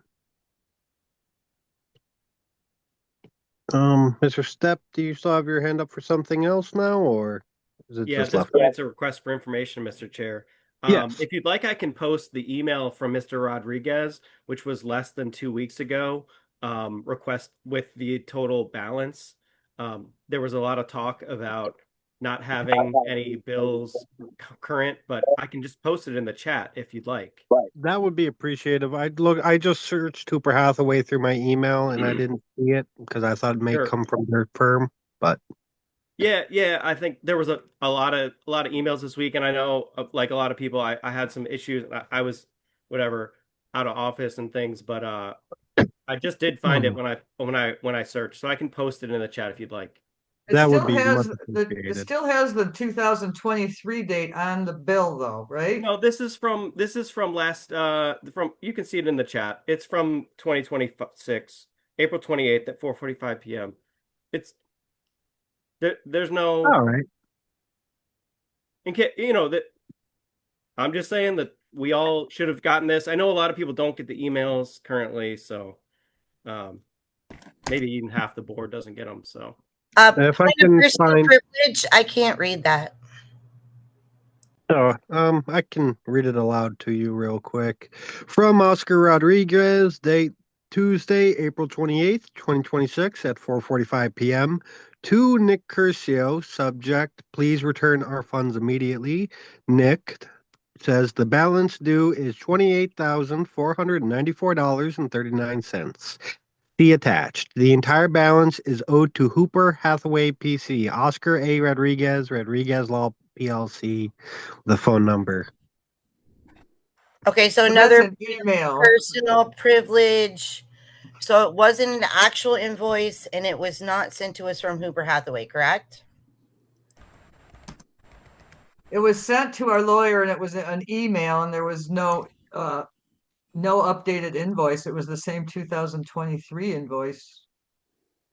Thank Because you. that invoice is still the valid latest invoice, as he states directly.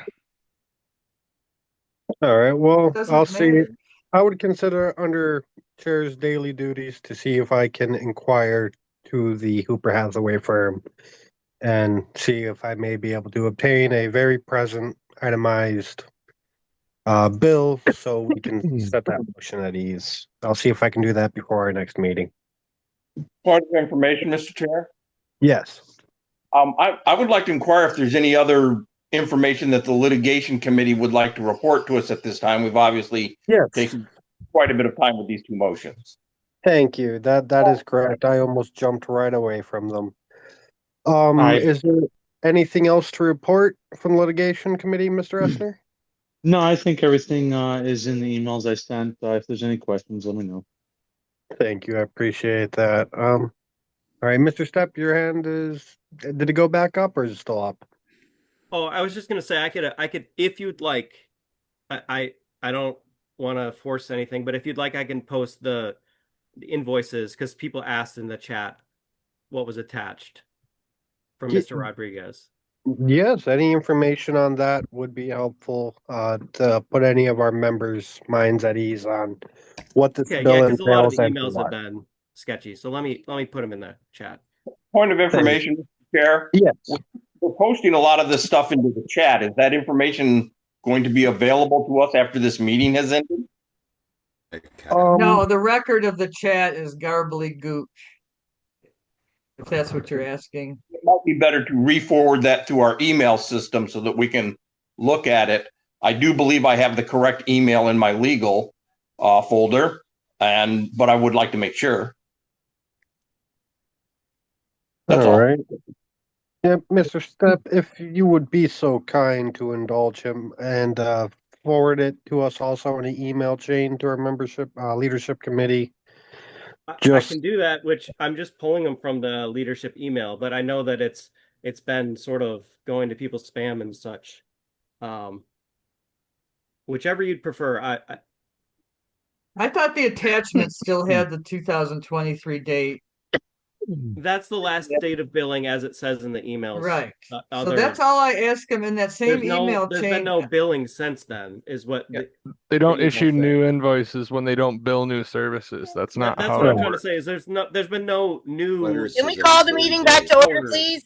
Yeah, yeah. If the question is, do we get a bill every 30 days? Well, there's been no new bills because there's been no hours billed. You know what I mean? Orders of the day, Mr. Chair. We voted on this already. Sorry, Yeah. Ms. Thornton, I still think I have the floor. Mr. Chair, is that correct in my understanding? At this moment, yes, because both I myself was even inquiring onto this in your response. Okay, so I'm still. You'd prefer them in the chat or via email? Preferably at this point by email, just to Okay. make sure everyone can have it and read it at their own discretion. Because it did seem to be an issue, and I would like to resolve it. I Absolutely. appreciate it. Absolutely. We'll send right now. Thank you. Moving forward, Mr. Wolf, I see your hand up. Thank you, Mr. Chair. I just have a couple of questions. I don't know if those are just points of clarification, but is Mr. Rodriguez part of Hooper Hathaway? And the reason I ask is because if there was a 14,000 and change sitting there in some escrow account, why wasn't that applied to this alleged $28,000 bill that's owed? Like, we got a refund of escrow money, and usually attorneys work off the escrow. And if there was a bill, the 14,000 would be zero and applied to any bill owed. The only answer I could think of that would be is perhaps he was independently hired under that escrow. He's on their website. He is on their website. He works for them. Mr. Chair, I have some information about this issue. I have seen communications from Mr. Rodriguez that quote him under Rodriguez LLC or something, the law firm. I do believe that he both works for Hooper Hathaway and works independently. And the 15,000 that was deposited with him was after Hooper Hathaway dropped the case. Mr. Rodriguez was handling it to his personal firm, and that was the money that he returned, and it was separate from the Hooper Hathaway money. Thank you. Okay, that's what I was kind of figuring it was, but it was a little murky. I appreciate the clarification. Orders of the day. Point of order, you can't just call and shout out and jump the line on a motion. I mean, thank you for that, but I don't think we're in a motion. I think I was just addressing members' hands raised. That I was referring to Ms. Carver. I've got the floor, Mr. Chatterton. I had one more point of clarification. Yes, have there been any past due bills in the last 6 months from that law firm? I mean, I cannot. I believe this bill has been resent, from my understanding. Now, I have personally not opened an email thread where it was, though. But if it's been resent, it would still be an outdated bill in the last 6 months. Thank you. All right, and regarding the next three hands up, this is for litigation committee comments, concerns. If it's not for litigation Point of committee, order, my hand got dropped again without me lowering it. I think I lost a place in line afterwards, but I'm not certain. it looks like how you were a few minutes ago. Right behind Mr. Bowman, you'd be second. I was behind Mr. Wolf initially, and it just got lowered again. Oh, okay, well, I'll recognize you then, Mr. Sheridan. Yes. I wanted to raise a new issue that was just informed to the board today. As was highlighted in the email exchanges after this board made specific direction in a meeting and in the presence of members that who did this, we documented that members of the board outside of the purview of the litigation committee were making direct communications with our attorney in violation of that, and furtherance in the ongoing conflict of interest that we've talked extensively about, in which they hired their personal attorney to represent the organization and violated the conflicts of interest requirements against the party and their duties as directors of it. So as we have seen this be a continued pattern of members acting inappropriately and in violation of their fiduciary responsibilities to the party, I would ask the board to consider, what would be appropriate way to handle this direct and deliberate violation of the clear and unambiguous order of this body to keep the communications through the litigation committee. All right, just to clarify that, because I will admit I kind of got lost in your wording there, Mr. Sheridan. Is there a motion in there, Mr. Chatterton? Yeah, what the heck? After this body voted that communications with counsel had to be done through specific channels, individuals who were present and aware of that still made hidden communications with counsel outside of those bounds. And I want this body to consider how it should handle that circumstance. Well, make a suggestion and we'll vote on it. I think my suggestion's already part of the agenda for tonight. Okay, so what are you talking about it now for?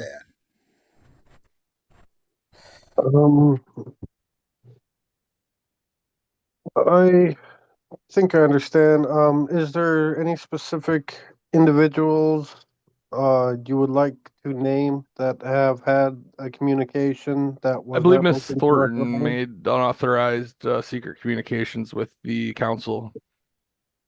Counsel being Mr. Curcio? Yep. Then first let's ask Ms. Thornton, have you had any conversations regarding this party and board with Mr. Curcio that was not open to either litigation committee or the rest of the board? I have not. I have actually laughed out loud when Nick sends his messages over saying, several of you has asked me because I think I must be the only one who's not communicating with Nick. So hearing Andrew assume it's me is pretty freaking funny. So, but yes, I categorically deny that accusation. But thanks for the laugh, Andrew. Mr. Chair, I could be mistaken on that, but I think the litigation committee chair just forwarded some emails. Could he be asked to clarify the circumstances that were conveyed in that email? Yes, Mr. Essner, you're the chair, correct? Would you perhaps be able to give clarification to this issue to Mr. Sheridan? I would prefer not to make too many statements. I would prefer everyone just to read any emails that were sent. If that's the So case, could I would have a moment specifically to read the email? I mean, feel free to put up the committee report email on the screen, and I think that will answer any questions that I might be able to answer, and I don't want to risk misrepresenting anyone or anything of that nature. All right, thank you for that, Mr. Essner. Maybe unless I've missed something entirely, Mr. Sheridan, I don't see anything pointing towards it. I mean, I could be missing something, but from what You I would see, If you give me one moment to track down the specific email exchange so that I can highlight that, since Just put the report email on the screen and scroll down. That's all you need to do. I'm having trouble to find the email with all the other communications that have been sent by other members.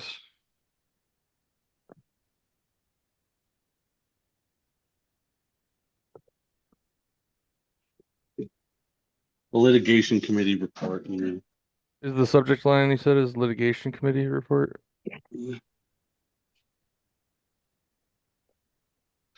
Okay. Litigation committee report. Yeah, so just bring up litigation committee report. Donna, could you just put it on the screen so everyone can see it that way? Yeah, this is okay. Point of personal privilege. Can we like be in recess for a minute while we look this stupid shit up so that people could go potty or whatnot? It's been 2 hours now. We're still in committee. I mean, So I'd be which open to a motion I to a found the quick email. I recess could if at least people read need it. it. If you, Could I read the relevant communication? yes, Mr. Chardon, I'll allow it. Okay, in light of Miss Canny's unequivocal denial of this claim, I read her email from April 16th at 12:45. Angela Thornton at Michigan LP wrote, I spoke with Tim this morning and I forwarded this to Nick. I probably should have copied the committee on this. Now it makes sense as to why he wants so badly to abolish the committee and include himself in these discussions. Mr. Essner replied, probably. It was agreed that Tim and I would get together and get the answers and communicate. To me, reaching out to Nick directly to confirm, reaching out to Nick directly confirms Andrew's priors. I don't want to give Andrew any more excuses. If we have a meeting and I'm reporting out and I'm asked as someone in communication with Nick without committee knowledge, what do I say now? It's okay because we were told after the fact. This is an unnecessary complication. And then Miss Thornton replied, take it up with Tim. We can have a meeting when Nick responds, and that's what we report back to the board. We have not had communications with Nick yet. We have had a communication to Nick. You can be as upset as you like, but I can assure you that you're trying to tiptoe around anything that might upset Andrew is completely pointless exercise. For context, I spoke with Tim this morning before he'd even seen that message. The call was in direct response to his request at the end of our last meeting. So a call was made. After I saw this, called Tim again to make clear that I had no knowledge of it during our earlier conversation.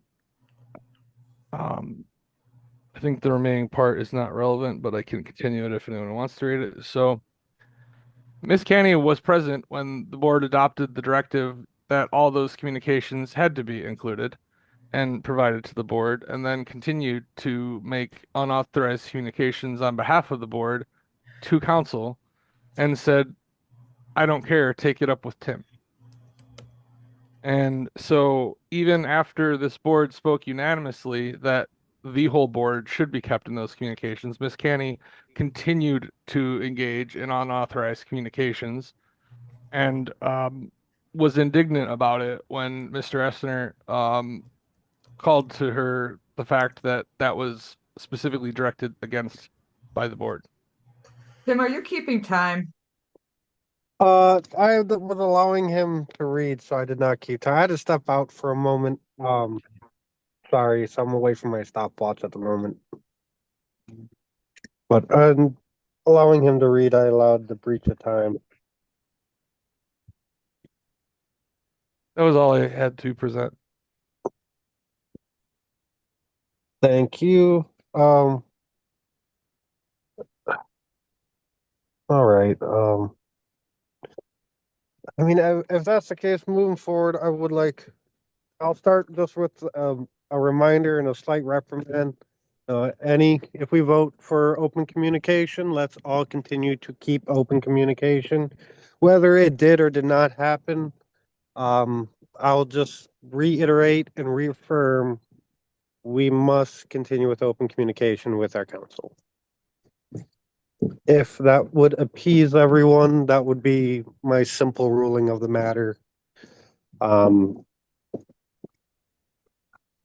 Basically, if it happened, don't let it happen again. Can everyone come to an agreement that that sounds appropriate? Sorry, that was me yelling at my dog.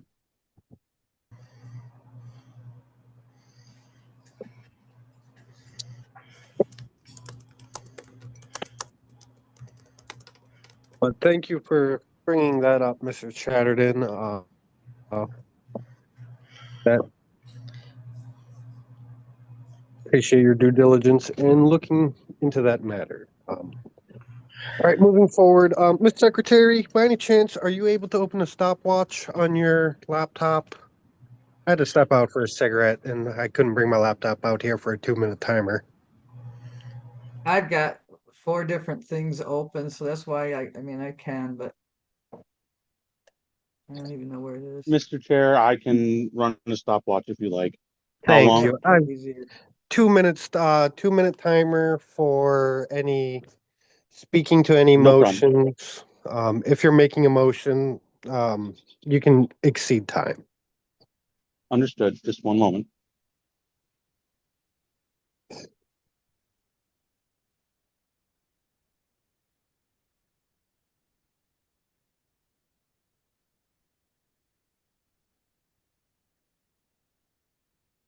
Okay, ready Mr. when you Chair. are.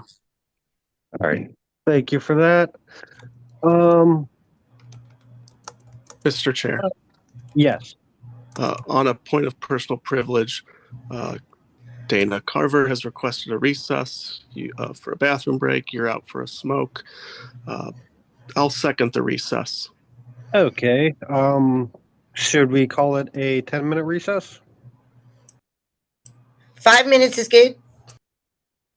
Yeah, 5-minute 5 recess? minutes is good. We got a lot to do, and Yeah. I can't stop the recording without messing it up. So Okay. All in favor of a 5-minute recess to allow personal necessities, please say aye. Aye. Aye. Aye. Aye. Aye. All opposed, please say nay. Nay. All right, the ayes have it. We will re-adjourn at 9:10. It's 9:05 now. Hey, no meeting right now. So if you folks want to, like, rip into each other, just let it go. They're still recording though. Keep we're that in still mind. recording. Keep Plus, it clean so we I'm don't have to wondering, edit out the obscene comments. Scotty, you I can don't go know how to first. edit could these we get things. a roll call of everybody that's been represented by Nick Curcio in cases against other officers of the party? We're not Roll in a call. meeting. This I is mean, we awfully are in a formal for recess during right a now. break. But I mean, if that's something you wish to talk about in a recess, I mean, you can feel free to talk about it. Why don't you just name names, Andrew? Why do you have to play games? That's weird. It's such a Because it has to be a motion. We are all supposed Privilege. to be, Order. keep in mind in the recording, you are all still formal Yeah. representatives of the Libertarian Party. Oh, yeah, we are. Seems like a majority of the board has been represented by the same council that they hired. So They name represented names, bro. against the party. Start naming names. Come on. Yeah, that's true. That's They're actually hired very by a true. council that actually got the money back to the party. Gee, horrible thing they did. Yeah. Rodriguez had to cash Absolutely in not his horrible. gold That's the chain. goal the whole time, Scotty. Is to make Rodriguez sure had the to cash money in his gets gold back to the chain. party.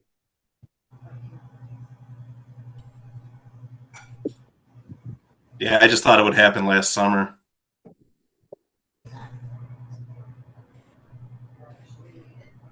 Too bad you didn't respond when we requested, Mr. Saliba. The people who have seem to think that's a problem that the board hired Kersey are the same people that happened to be on the board when they were being sued by him. So, gee, people being sued by a lawyer happen to hate him, and then the people that actually then hired him end up winning. Scotty, Curcio Sounds like he represented does the people job well. suing board members, and I appreciate you putting it so succinctly as the people on the board getting sued by Curcio, and then Yeah. that was really well put, Scotty. Well, they were. But that was a different time, different board. Turn around, it seemed like the same people were an impediment to the very party that who's owed the money getting the money. Oh, I wonder who stopped that from Wait. returning to the party, Scotty. I was begging for it to happen since the very second the last convention convened. Mm-hmm. In the Sure you last were, national Mike. convention, Mr. Chatterton, who did you sit with? Was it Michigan or some other state? Michigan. Well, he sat with Michigan after Emily went and got his hand and said, "You have to do your job." Other than that, he was with Colorado with the rest of all the people that tried to get Michigan not seated. Just saying. Why were you California. laughing, Trevor? Do you have a Or no, comment about that? California, not It was Colorado. just funny because he sat with Michigan the whole time. He didn't sit in a different state. Only after he was Actually, drunk. at one The point, catharsis. delegation elected me delegation chair because Andrew was absent. I'm gonna eat grapes. We got one more minute Was, until we anyone re-adjourn. else was anyone else on the board represented under some other state other than Michigan in that convention? Oh, yeah, dude. The entire board, everybody who didn't get picked as delegates was sitting with California, which actually was against their bylaws, but all of us voted that was okay. You mean in DC? Yes. Well, I mean, I came as an alternate and I got seated for Michigan. But you weren't on the board. Yeah. I asked if anybody else on the board. Oh, I thought you meant this board. Yeah, because it was really funny. What got me blocked from the state of Michigan Facebook page was when I said, "Oh, that's interesting. You showed a picture of the California board or delegates. You didn't show a picture of the actual Michigan delegates that were at the thing." And then I got right. 5 minutes. blocked from Oh, the yep. entire. It is now 9:10. We are reining it back in, and we are reopening the meeting. Thank you, guys. Yep. All right. Now then, We're on membership. We're on membership committee. They they supplied a report, but then Scott wanted consideration of new appointments as well as removal of unresponsive members. I think I still have my hand up for that last issue we were discussing. Are we done with that now? Oh, I thought we were. I'm No, sorry. We're still talking about this. I did too. Okay, we can run through the three people. They've had their hand up patiently. Mr. Bowman, you're first, then Ms. Thornton, then Mr. Saliba. Mr. Bowman? All right. Ms. Thornton. Yeah, in response to what was said earlier about that conversation, I want to remind you, Mr. Chair, that we were talking on the phone. I don't even remember what we were talking about. Then I got off then I got on and I saw that email. And I called you back just to clarify that the context, I hadn't even seen that email yet. You said you hadn't seen it yet. So then we read it together and I said, "Do you think we need to send this to Nick?" And you said, "Yeah, go ahead and do that." And I said, "We just had this board vote that everything had to go through them." And you said, "Yeah, I think this is within my prerogative, though, to go ahead and send this over to him." And I said, "Okay, I'll do it." So I kind of feel like I'm being hung out to dry here. I respected the board's decision, but I also respected your authority to communicate with the attorney. So having said that, what's done is done. Yes, I did send that to Nick, but I don't think I did it entirely unsupervised. Yeah, Thank you, Mr. Chair. sorry. I got a little sidetracked when that discussion was happening. I vaguely do remember this. I'm trying to remember what it was, but it was something that felt imperative to send on. Like you said though, I consider it just a daily duty, quick request sent form to him. So in that case, like I still said earlier, I mean, whether this happened with or without the appropriate measure, we can just continue and not let it happen again, either on my part, your part, anyone else's part. I believed it was in order for my under chair's daily duties, but I could have been mistaken. All right, thank you, Mr. Chair. I just, I there's nothing that I can ever do that's going to please Mr. Chatterton, but the rest of this board, I just wanted them to be aware that I was not being a rogue communicator here, that I discussed it with you, and it was just a coincidence that we were talking at the time that it showed up. So anyway, thank you, Mr. Chair. Yep, sorry, I vaguely remember. I don't have the best memory, but yes. Mr. Bowman, we'll come back to you. Oh, yeah. The main thing I was concerned about is, are we really sticking to the agenda here? Because it seems like we're meandering off into this. Pardon? We're going to be trying to. Yes, we got lost in the reeds. Orders of the day. Right after your hand and Mr. Saliba's hand, we're going right to was that membership committee? Correct. Yeah, let's go. All right, Mr. Saliba. Yeah, I would just like to formally move that the litigation committee ask Hooper Hathaway for just a new bill / letter of explanation that gives us a full timeline of everything that was billed, when it was billed, when any of it was previously paid, what has not been paid. It's just an explanation of the bill to go with it, just a brand new document to just get us all up to date. So we have the most up to date information from them, and we don't have to tear through old emails and old bills and sort out what got paid when. I think we just all need to get caught up, and we need a new document from them to us all so that we can all be up to speed. Thank you. All right, does that motion have a second? Could I get a clarification before a second? Yes. So I think there's been some concerns. I heard it mentioned that bills should come to the PO box. That email isn't sufficient. I would prefer that we send. I mean, I think we can send an email, but could we phrase the motion so that it's also like a letter and they respond in a letter? That way we don't have like in a month's time when they send an email, a discussion about that's not a valid way of getting a bill type thing. All right. Yeah, I would move that we receive that both by email and snail mail. Cool. Okay. That works. And not that I don't have an issue sending it, but do we need to send that by email and snail mail as well? This is a point of clarification. So like, do we have to send that through snail mail as well? To like I would officially from the assume the county? request only has to be emailed, but I don't know any reason why not. But if anybody can think of one, we can amend it. I'm just trying to avoid issues. Yeah, safer than sorry to send both. I would say send both. Yeah, so I would amend my motion to say that we request the letter of explanation with the most current bill by email and U.S. Post Office to be received by email and U.S. Post Office. I'll second that.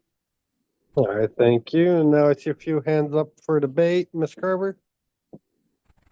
Just as a side note, collection law says, just in case we are still saying that we don't owe this, collection law says that if we send them a letter, we're admitting that we owe this. Just saying. Yeah. So this is not a great idea.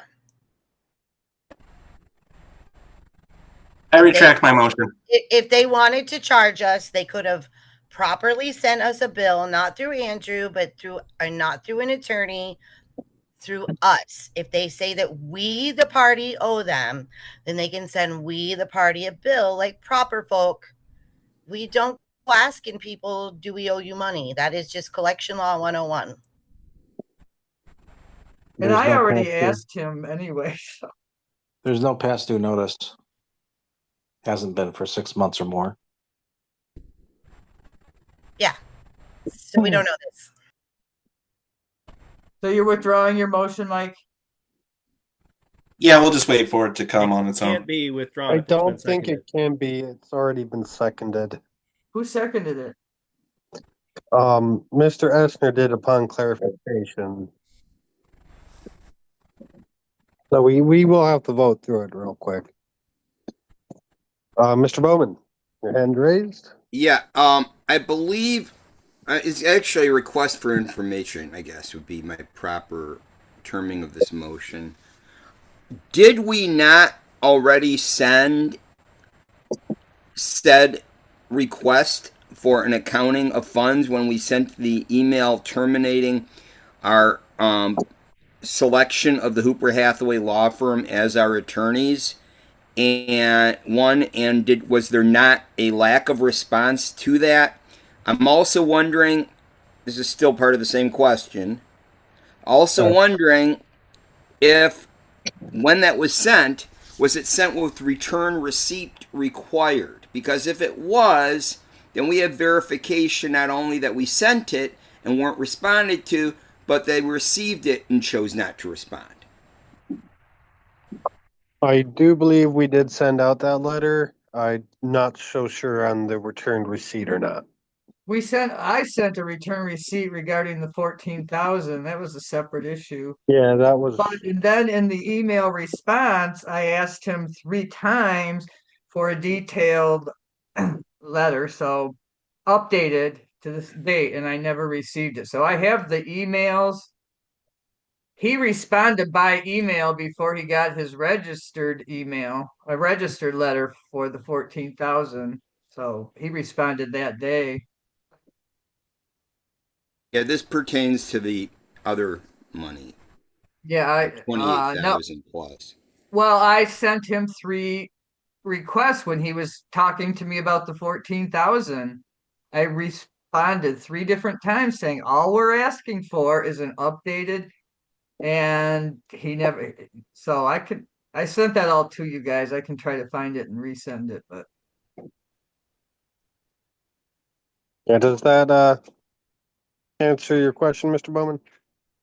Yeah, I just want to be sure. Also, when we sent it, though, the original request was not sent to Rodriguez. It was sent to the firm as a whole. Am I correct or I not? believe so. I vaguely Okay. remember it, but I could be mistaken. But I believe so. Okay. Okay. Thank you. Thank you, Mr. Bowman. Mr. Sheridan. I find the conversations very enlightening here as people are directly talking about trying to evade responsibility for this bill. I would also remind that you've all been We're not advised by responsible. counsel specifically that you do owe this bill and you will be sued if you don't pay this bill. And you're sitting here still trying to play these games. The fact that you all are trying to discount the fact that the entire board, or at least counsel for the board, has directly been notified that Mr. Rodriguez is communicating on behalf of Hooper Hathaway related to that ongoing business related to that, and has informed not even 2 weeks ago, and you're sitting here playing games about having not received back bill and due notices and things like that, and trying to cite collection law. Your fraud is showing, guys. It's not going to work. We all know that you're going to try to reverse the JC hearing and you're going to try to litigate this matter fresh. Um, but it's not how the world works. And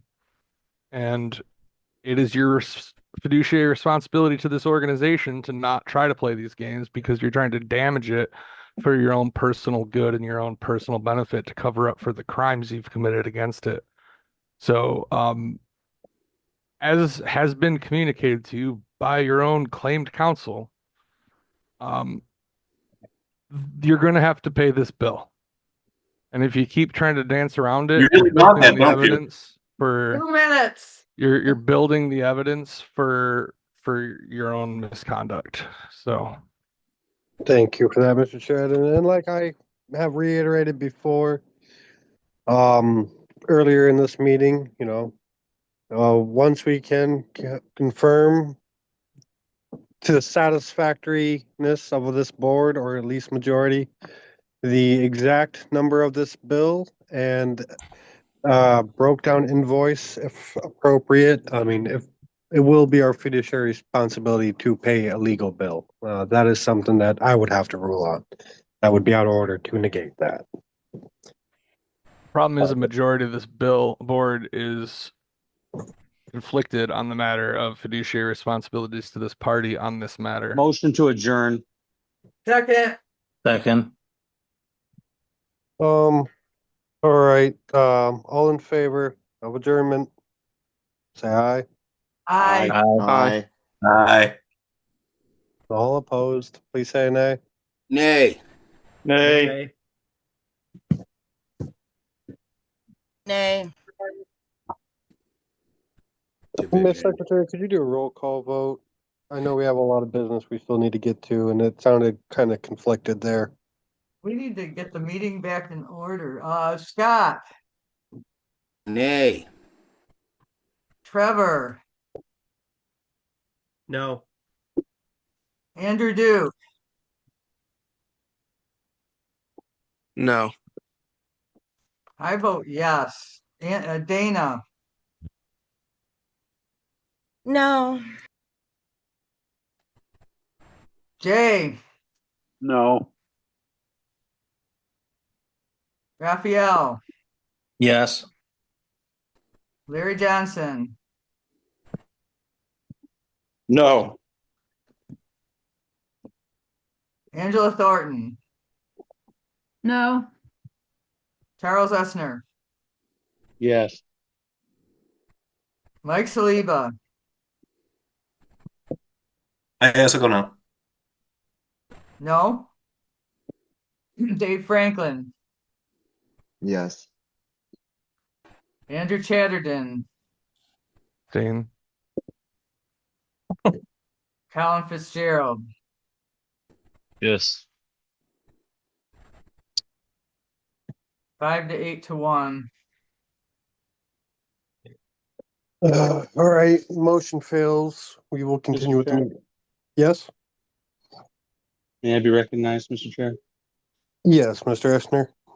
Yeah, I apologize. This seems like I'm speaking out of turn. I'm really getting tired of people interrupting and talking out of turn, which might seem ironic for my comments right now, but that's why I am motioning to adjourn whenever I feel like this meeting is becoming completely unproductive and looping. And it is completely understandable. I will do my best moving forward as my duty as chair to try and maintain this meeting. As difficult as it may be at times. All right, I'm back by my timer so I can take over that responsibility again, Mr. Esner. Thank you for attempting to fill in for me while I was outside.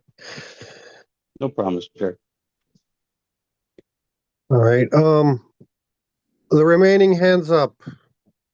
Is it for the credential committee or can we continue to the membership committee? Isn't there a motion on the floor? I don't. Oh, yes, sorry. Correct. Thank you. That's what we got derailed by. Yep. All right, and yes, we're debating the motion on sending a letter for an invoice. Yes, so Mr. Wolf? Thank you, Mr. Chair. I really don't know what the weird sexual fetish is of individuals like Mr. Chatterton or Trevor who want to go looking after trouble. Point of order, Mr. Chair. Excuse me, sir. To ask for a bill that no one's been sending. They're going Literally out 2 weeks ago, after. they sent us the bill, buddy. No. There was no past due bill. No one has shown one. And Mr. Rodriguez saying there's one with some attachment where he's giving us back 14,000 and hasn't spent his 14 to 0 is evidence there is no bill. So you guys are just, I really don't know what you're doing. You've had this explained to you already, and the fact that All you the can't member read to doesn't change the reality. Everyone, Mr. Chatterton, Was he please. recognized?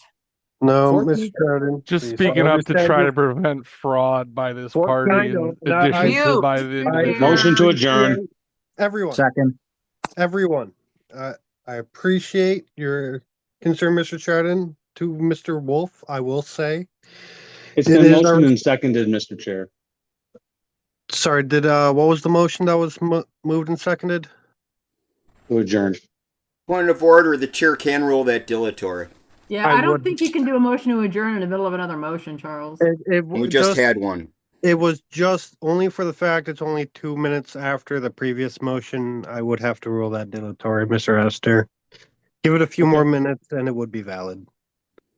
But to your statement, Mr. Wolf, I will say, as far as responsibility goes, if this is a legitimate bill, and even I'm inclined to believe it is, if we do not get paid, we could open ourselves up to much more damages. Some people may wish to throw it around like it's an attack on one person or another, or one side or the other. But at the end of the day, our responsibility is to this party and to prevent any other standing damages. So if this is a legitimate bill and The we can board get has proper advised voice, its attorney Excuse me, that I have this the is a floor. legitimate bill. Excuse me, I have the floor. yes. Okay. I'll return the floor to you, Mr. Wolf. I just wanted to say that statement real quick to you. We've already, I think it was Scotty who mentioned, we've already sent multiple emails and had other counsel ask for these bills.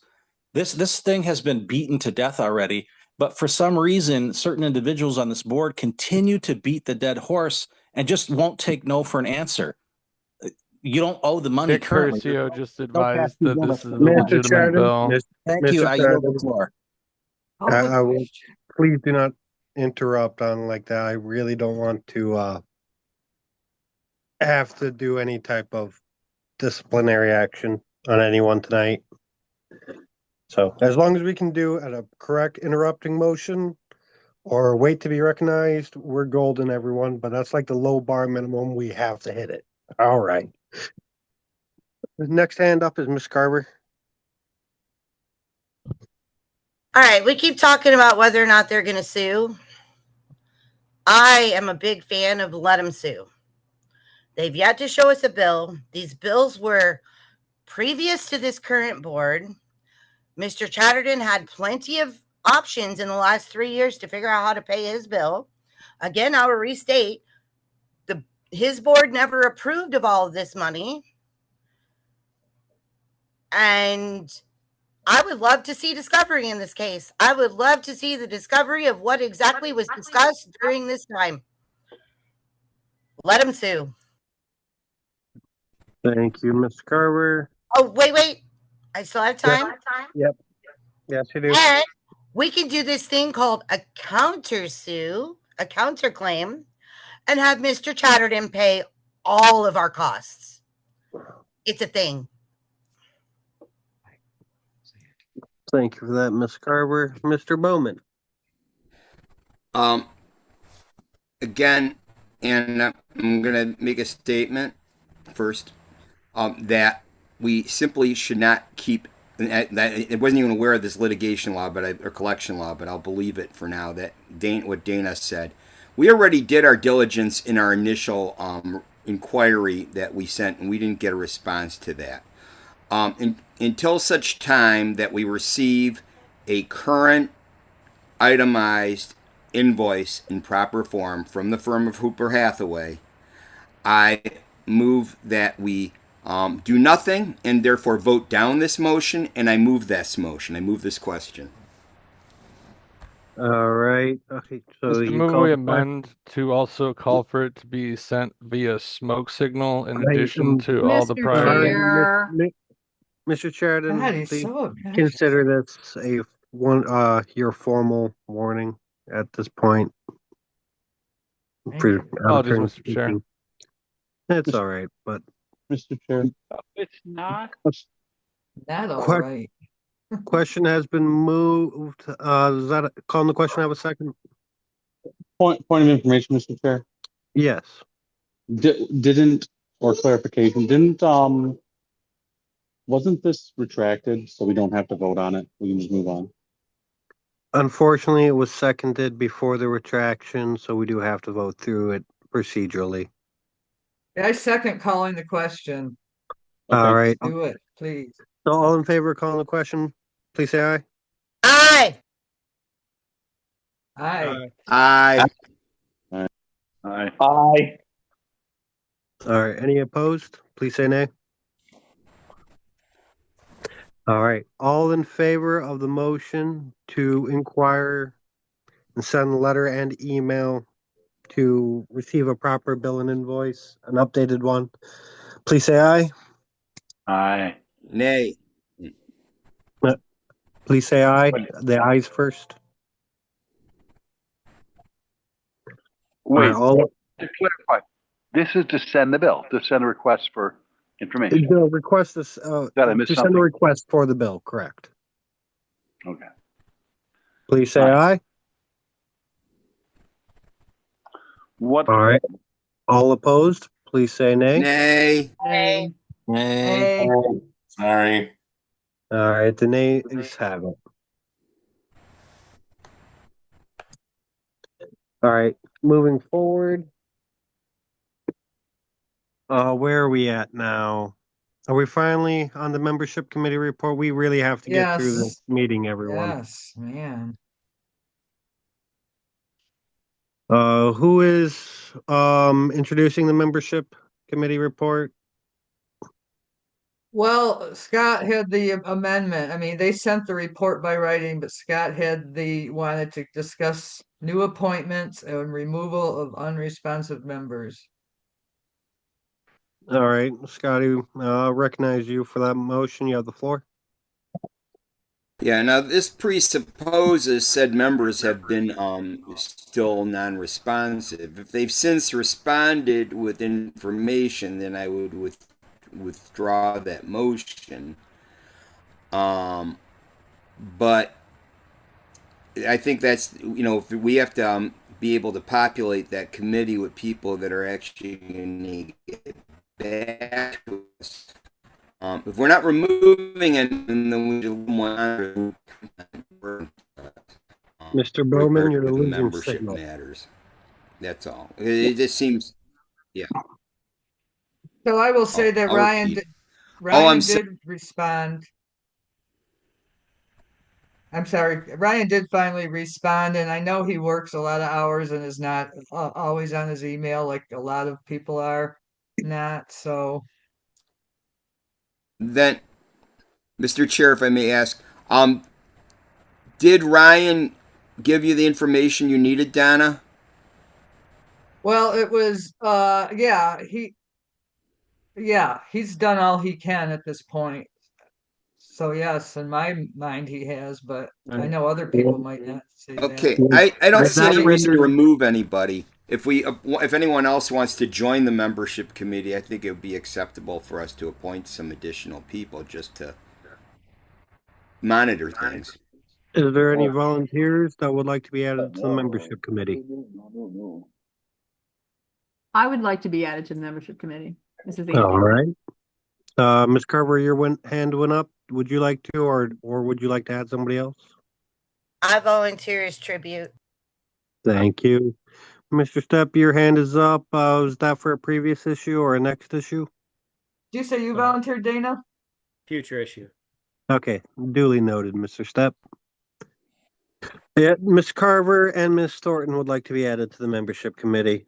Okay. Is there any objections? I have a point of order. Yes. You have to give a notice for any election. You can't just hold elections without notice. I Not an election, it's think this is appointments. just an appointing other members to a committee. I don't think that counts as an election. No. It'd be one thing if we were filling maybe a completely new committee, but I believe it's up to this board's discretion. We can add members. Mr. Eschner, your hand went up? Yeah, can we just vote it up or down and move on? Yeah, I was just saying, is there any objections? Mr. Chair, Yes. If I may, since you recognize me and that I passed, because the party is unable to send emails out to our members right now, since the send grid hasn't been updated, maybe it's better to hold off on this until we can put a. I mean, members have not received any emails for quite some time now, So maybe I we should just received hold one off from you, on yes. these kind of votes. I received one from you yesterday. But okay, the SendGrid hasn't been paid for, and so when we can't email the members outside of the MichiganLP.org emails, I mean, us being able to receive emails from each other is one thing, but they're not going outside of this 18 people. I Was don't it have not any problems. I identified send stuff 2 every months day. ago that that was an issue and that still hasn't Yeah, been fixed? that I thought that was resolved, was it not? I No, it have was just zero issues. it's not been resolved according to Mr. Molman, who's our IT manager essentially for our Civi CRM. He says we cannot send Civi CRM emails, or they can be sent, but they are effectively not received by any members. And But I received yours yesterday. yeah, but that's because you're Because you inside have of the system.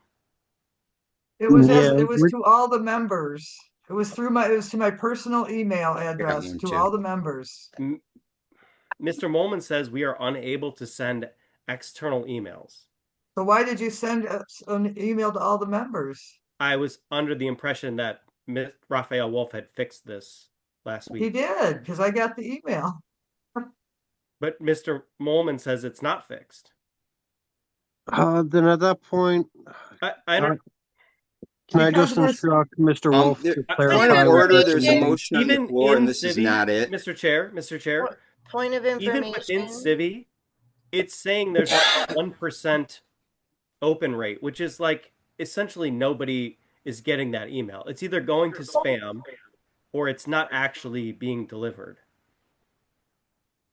All right, I was unaware that that issue had not been fixed. We can address this right after this motion, but we will need to address that.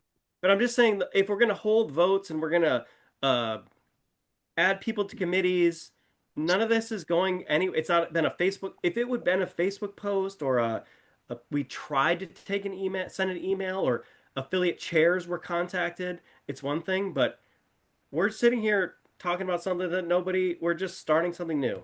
All right. I mean, this, from my understanding, this is just an open appointment. I mean, we can appoint other members at any point in time.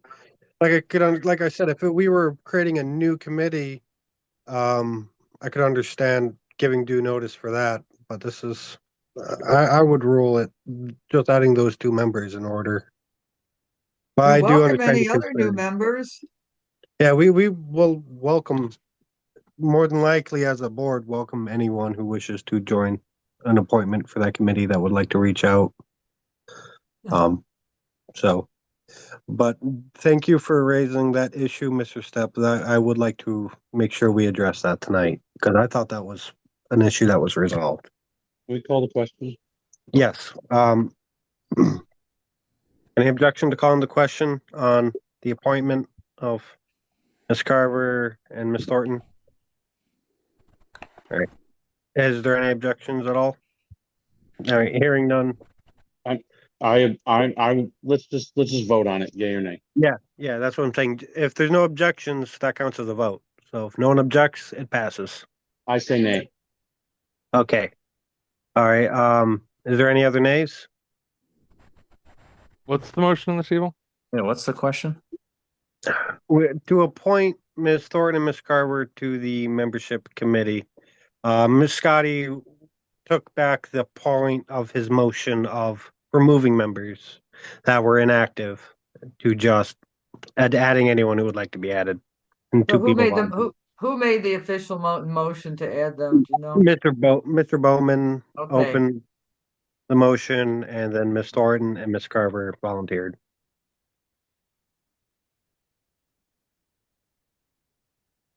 All right. I believe I only heard two objections, correct? I also object. So I three object. objections. Four. So that was Dave, Andrew. Who was the other one? Somebody else? Trevor? Carl. Yeah, Mr. Esner as well. Point of So information, Mr. Chair. Are we Yes. on calling the question? No, we just I asked if there was any objections to calling the question, and there wasn't any. So question was called. This is just clarification for this. Okay, thank you. Yes. All right, 4 objections. That's all. The vote passes. We can add Ms. Thornton and Ms. Carver to that committee. Moving forward, I believe that finishes up membership committee. I believe that was the last committee report, correct? Yep, All right, now we are on to old business, correct? correct. What is the first item on old business? Because I don't have it on my Oh, you screen. lost me again. Discussion about which national region would be best. All Point of right. order. Yes.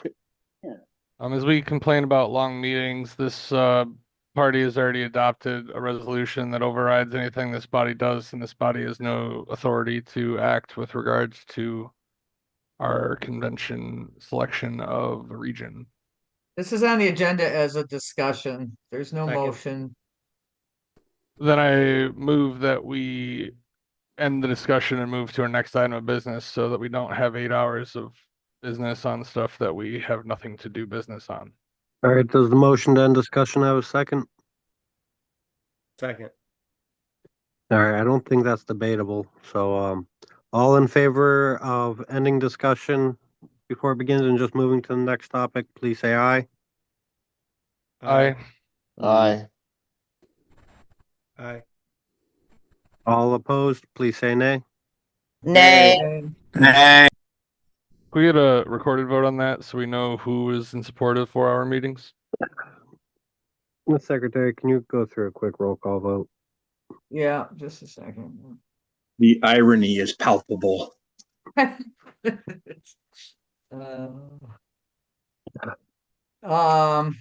sorry, I got this other sheet here. Let's go then.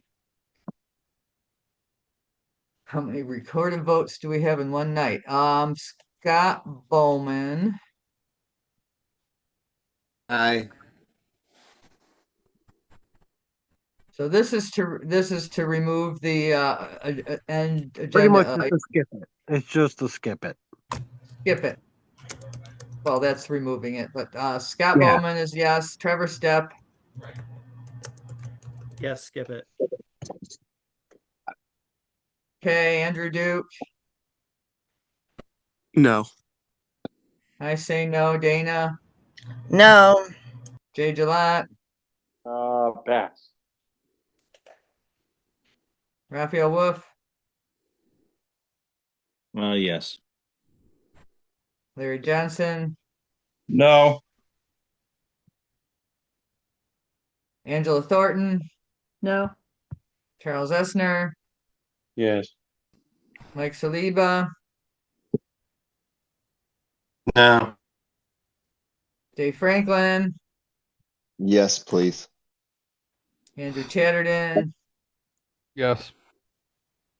Colin Fitzgerald, Yes.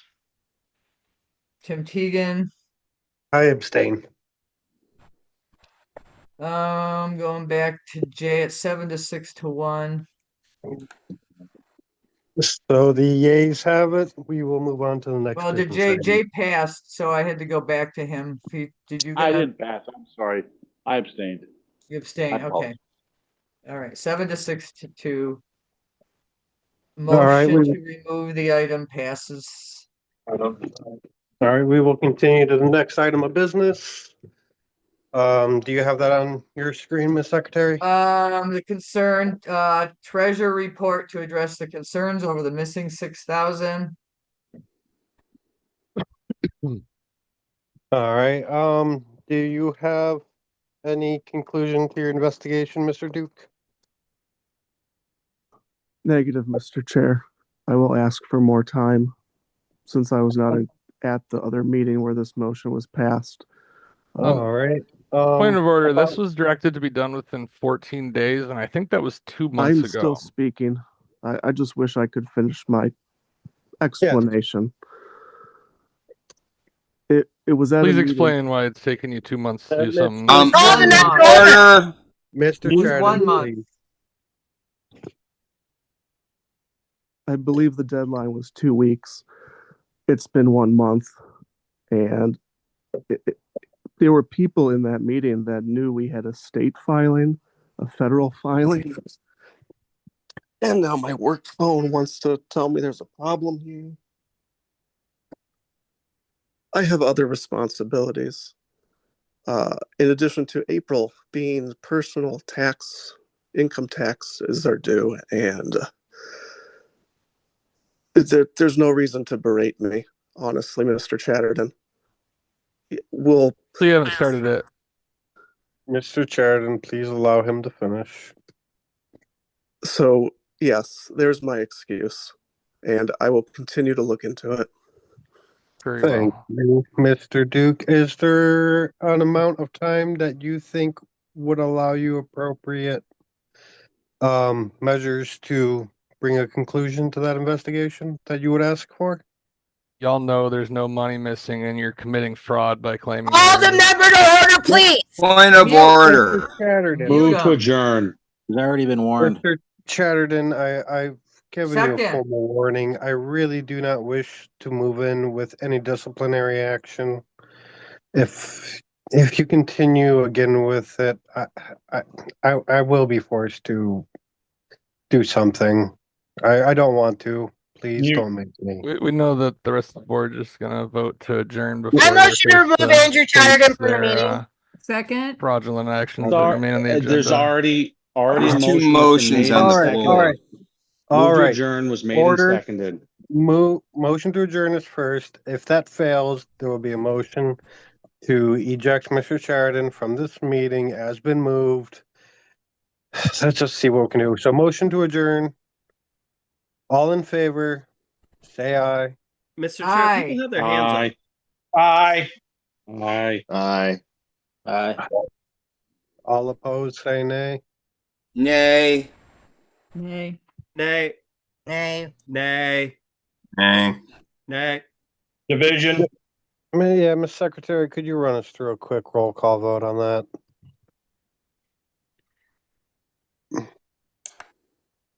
Okay, motion to adjourn. Scott Bowman, Nay.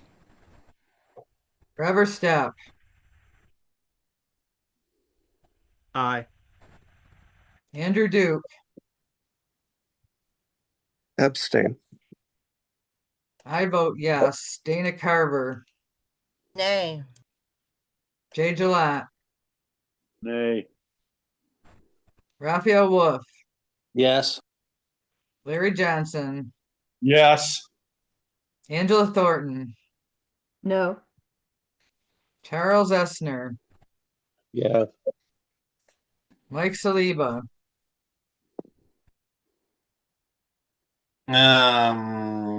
No. Dave Franklin, Yes. Andrew Chatterton, Abstain. Colin Fitzgerald, Yes. Tim Teagan, Abstain. 7 to 5 to 3. Woohoo. All right, the vote's in. We'll adjourn. Have a nice night, guys. Yeah.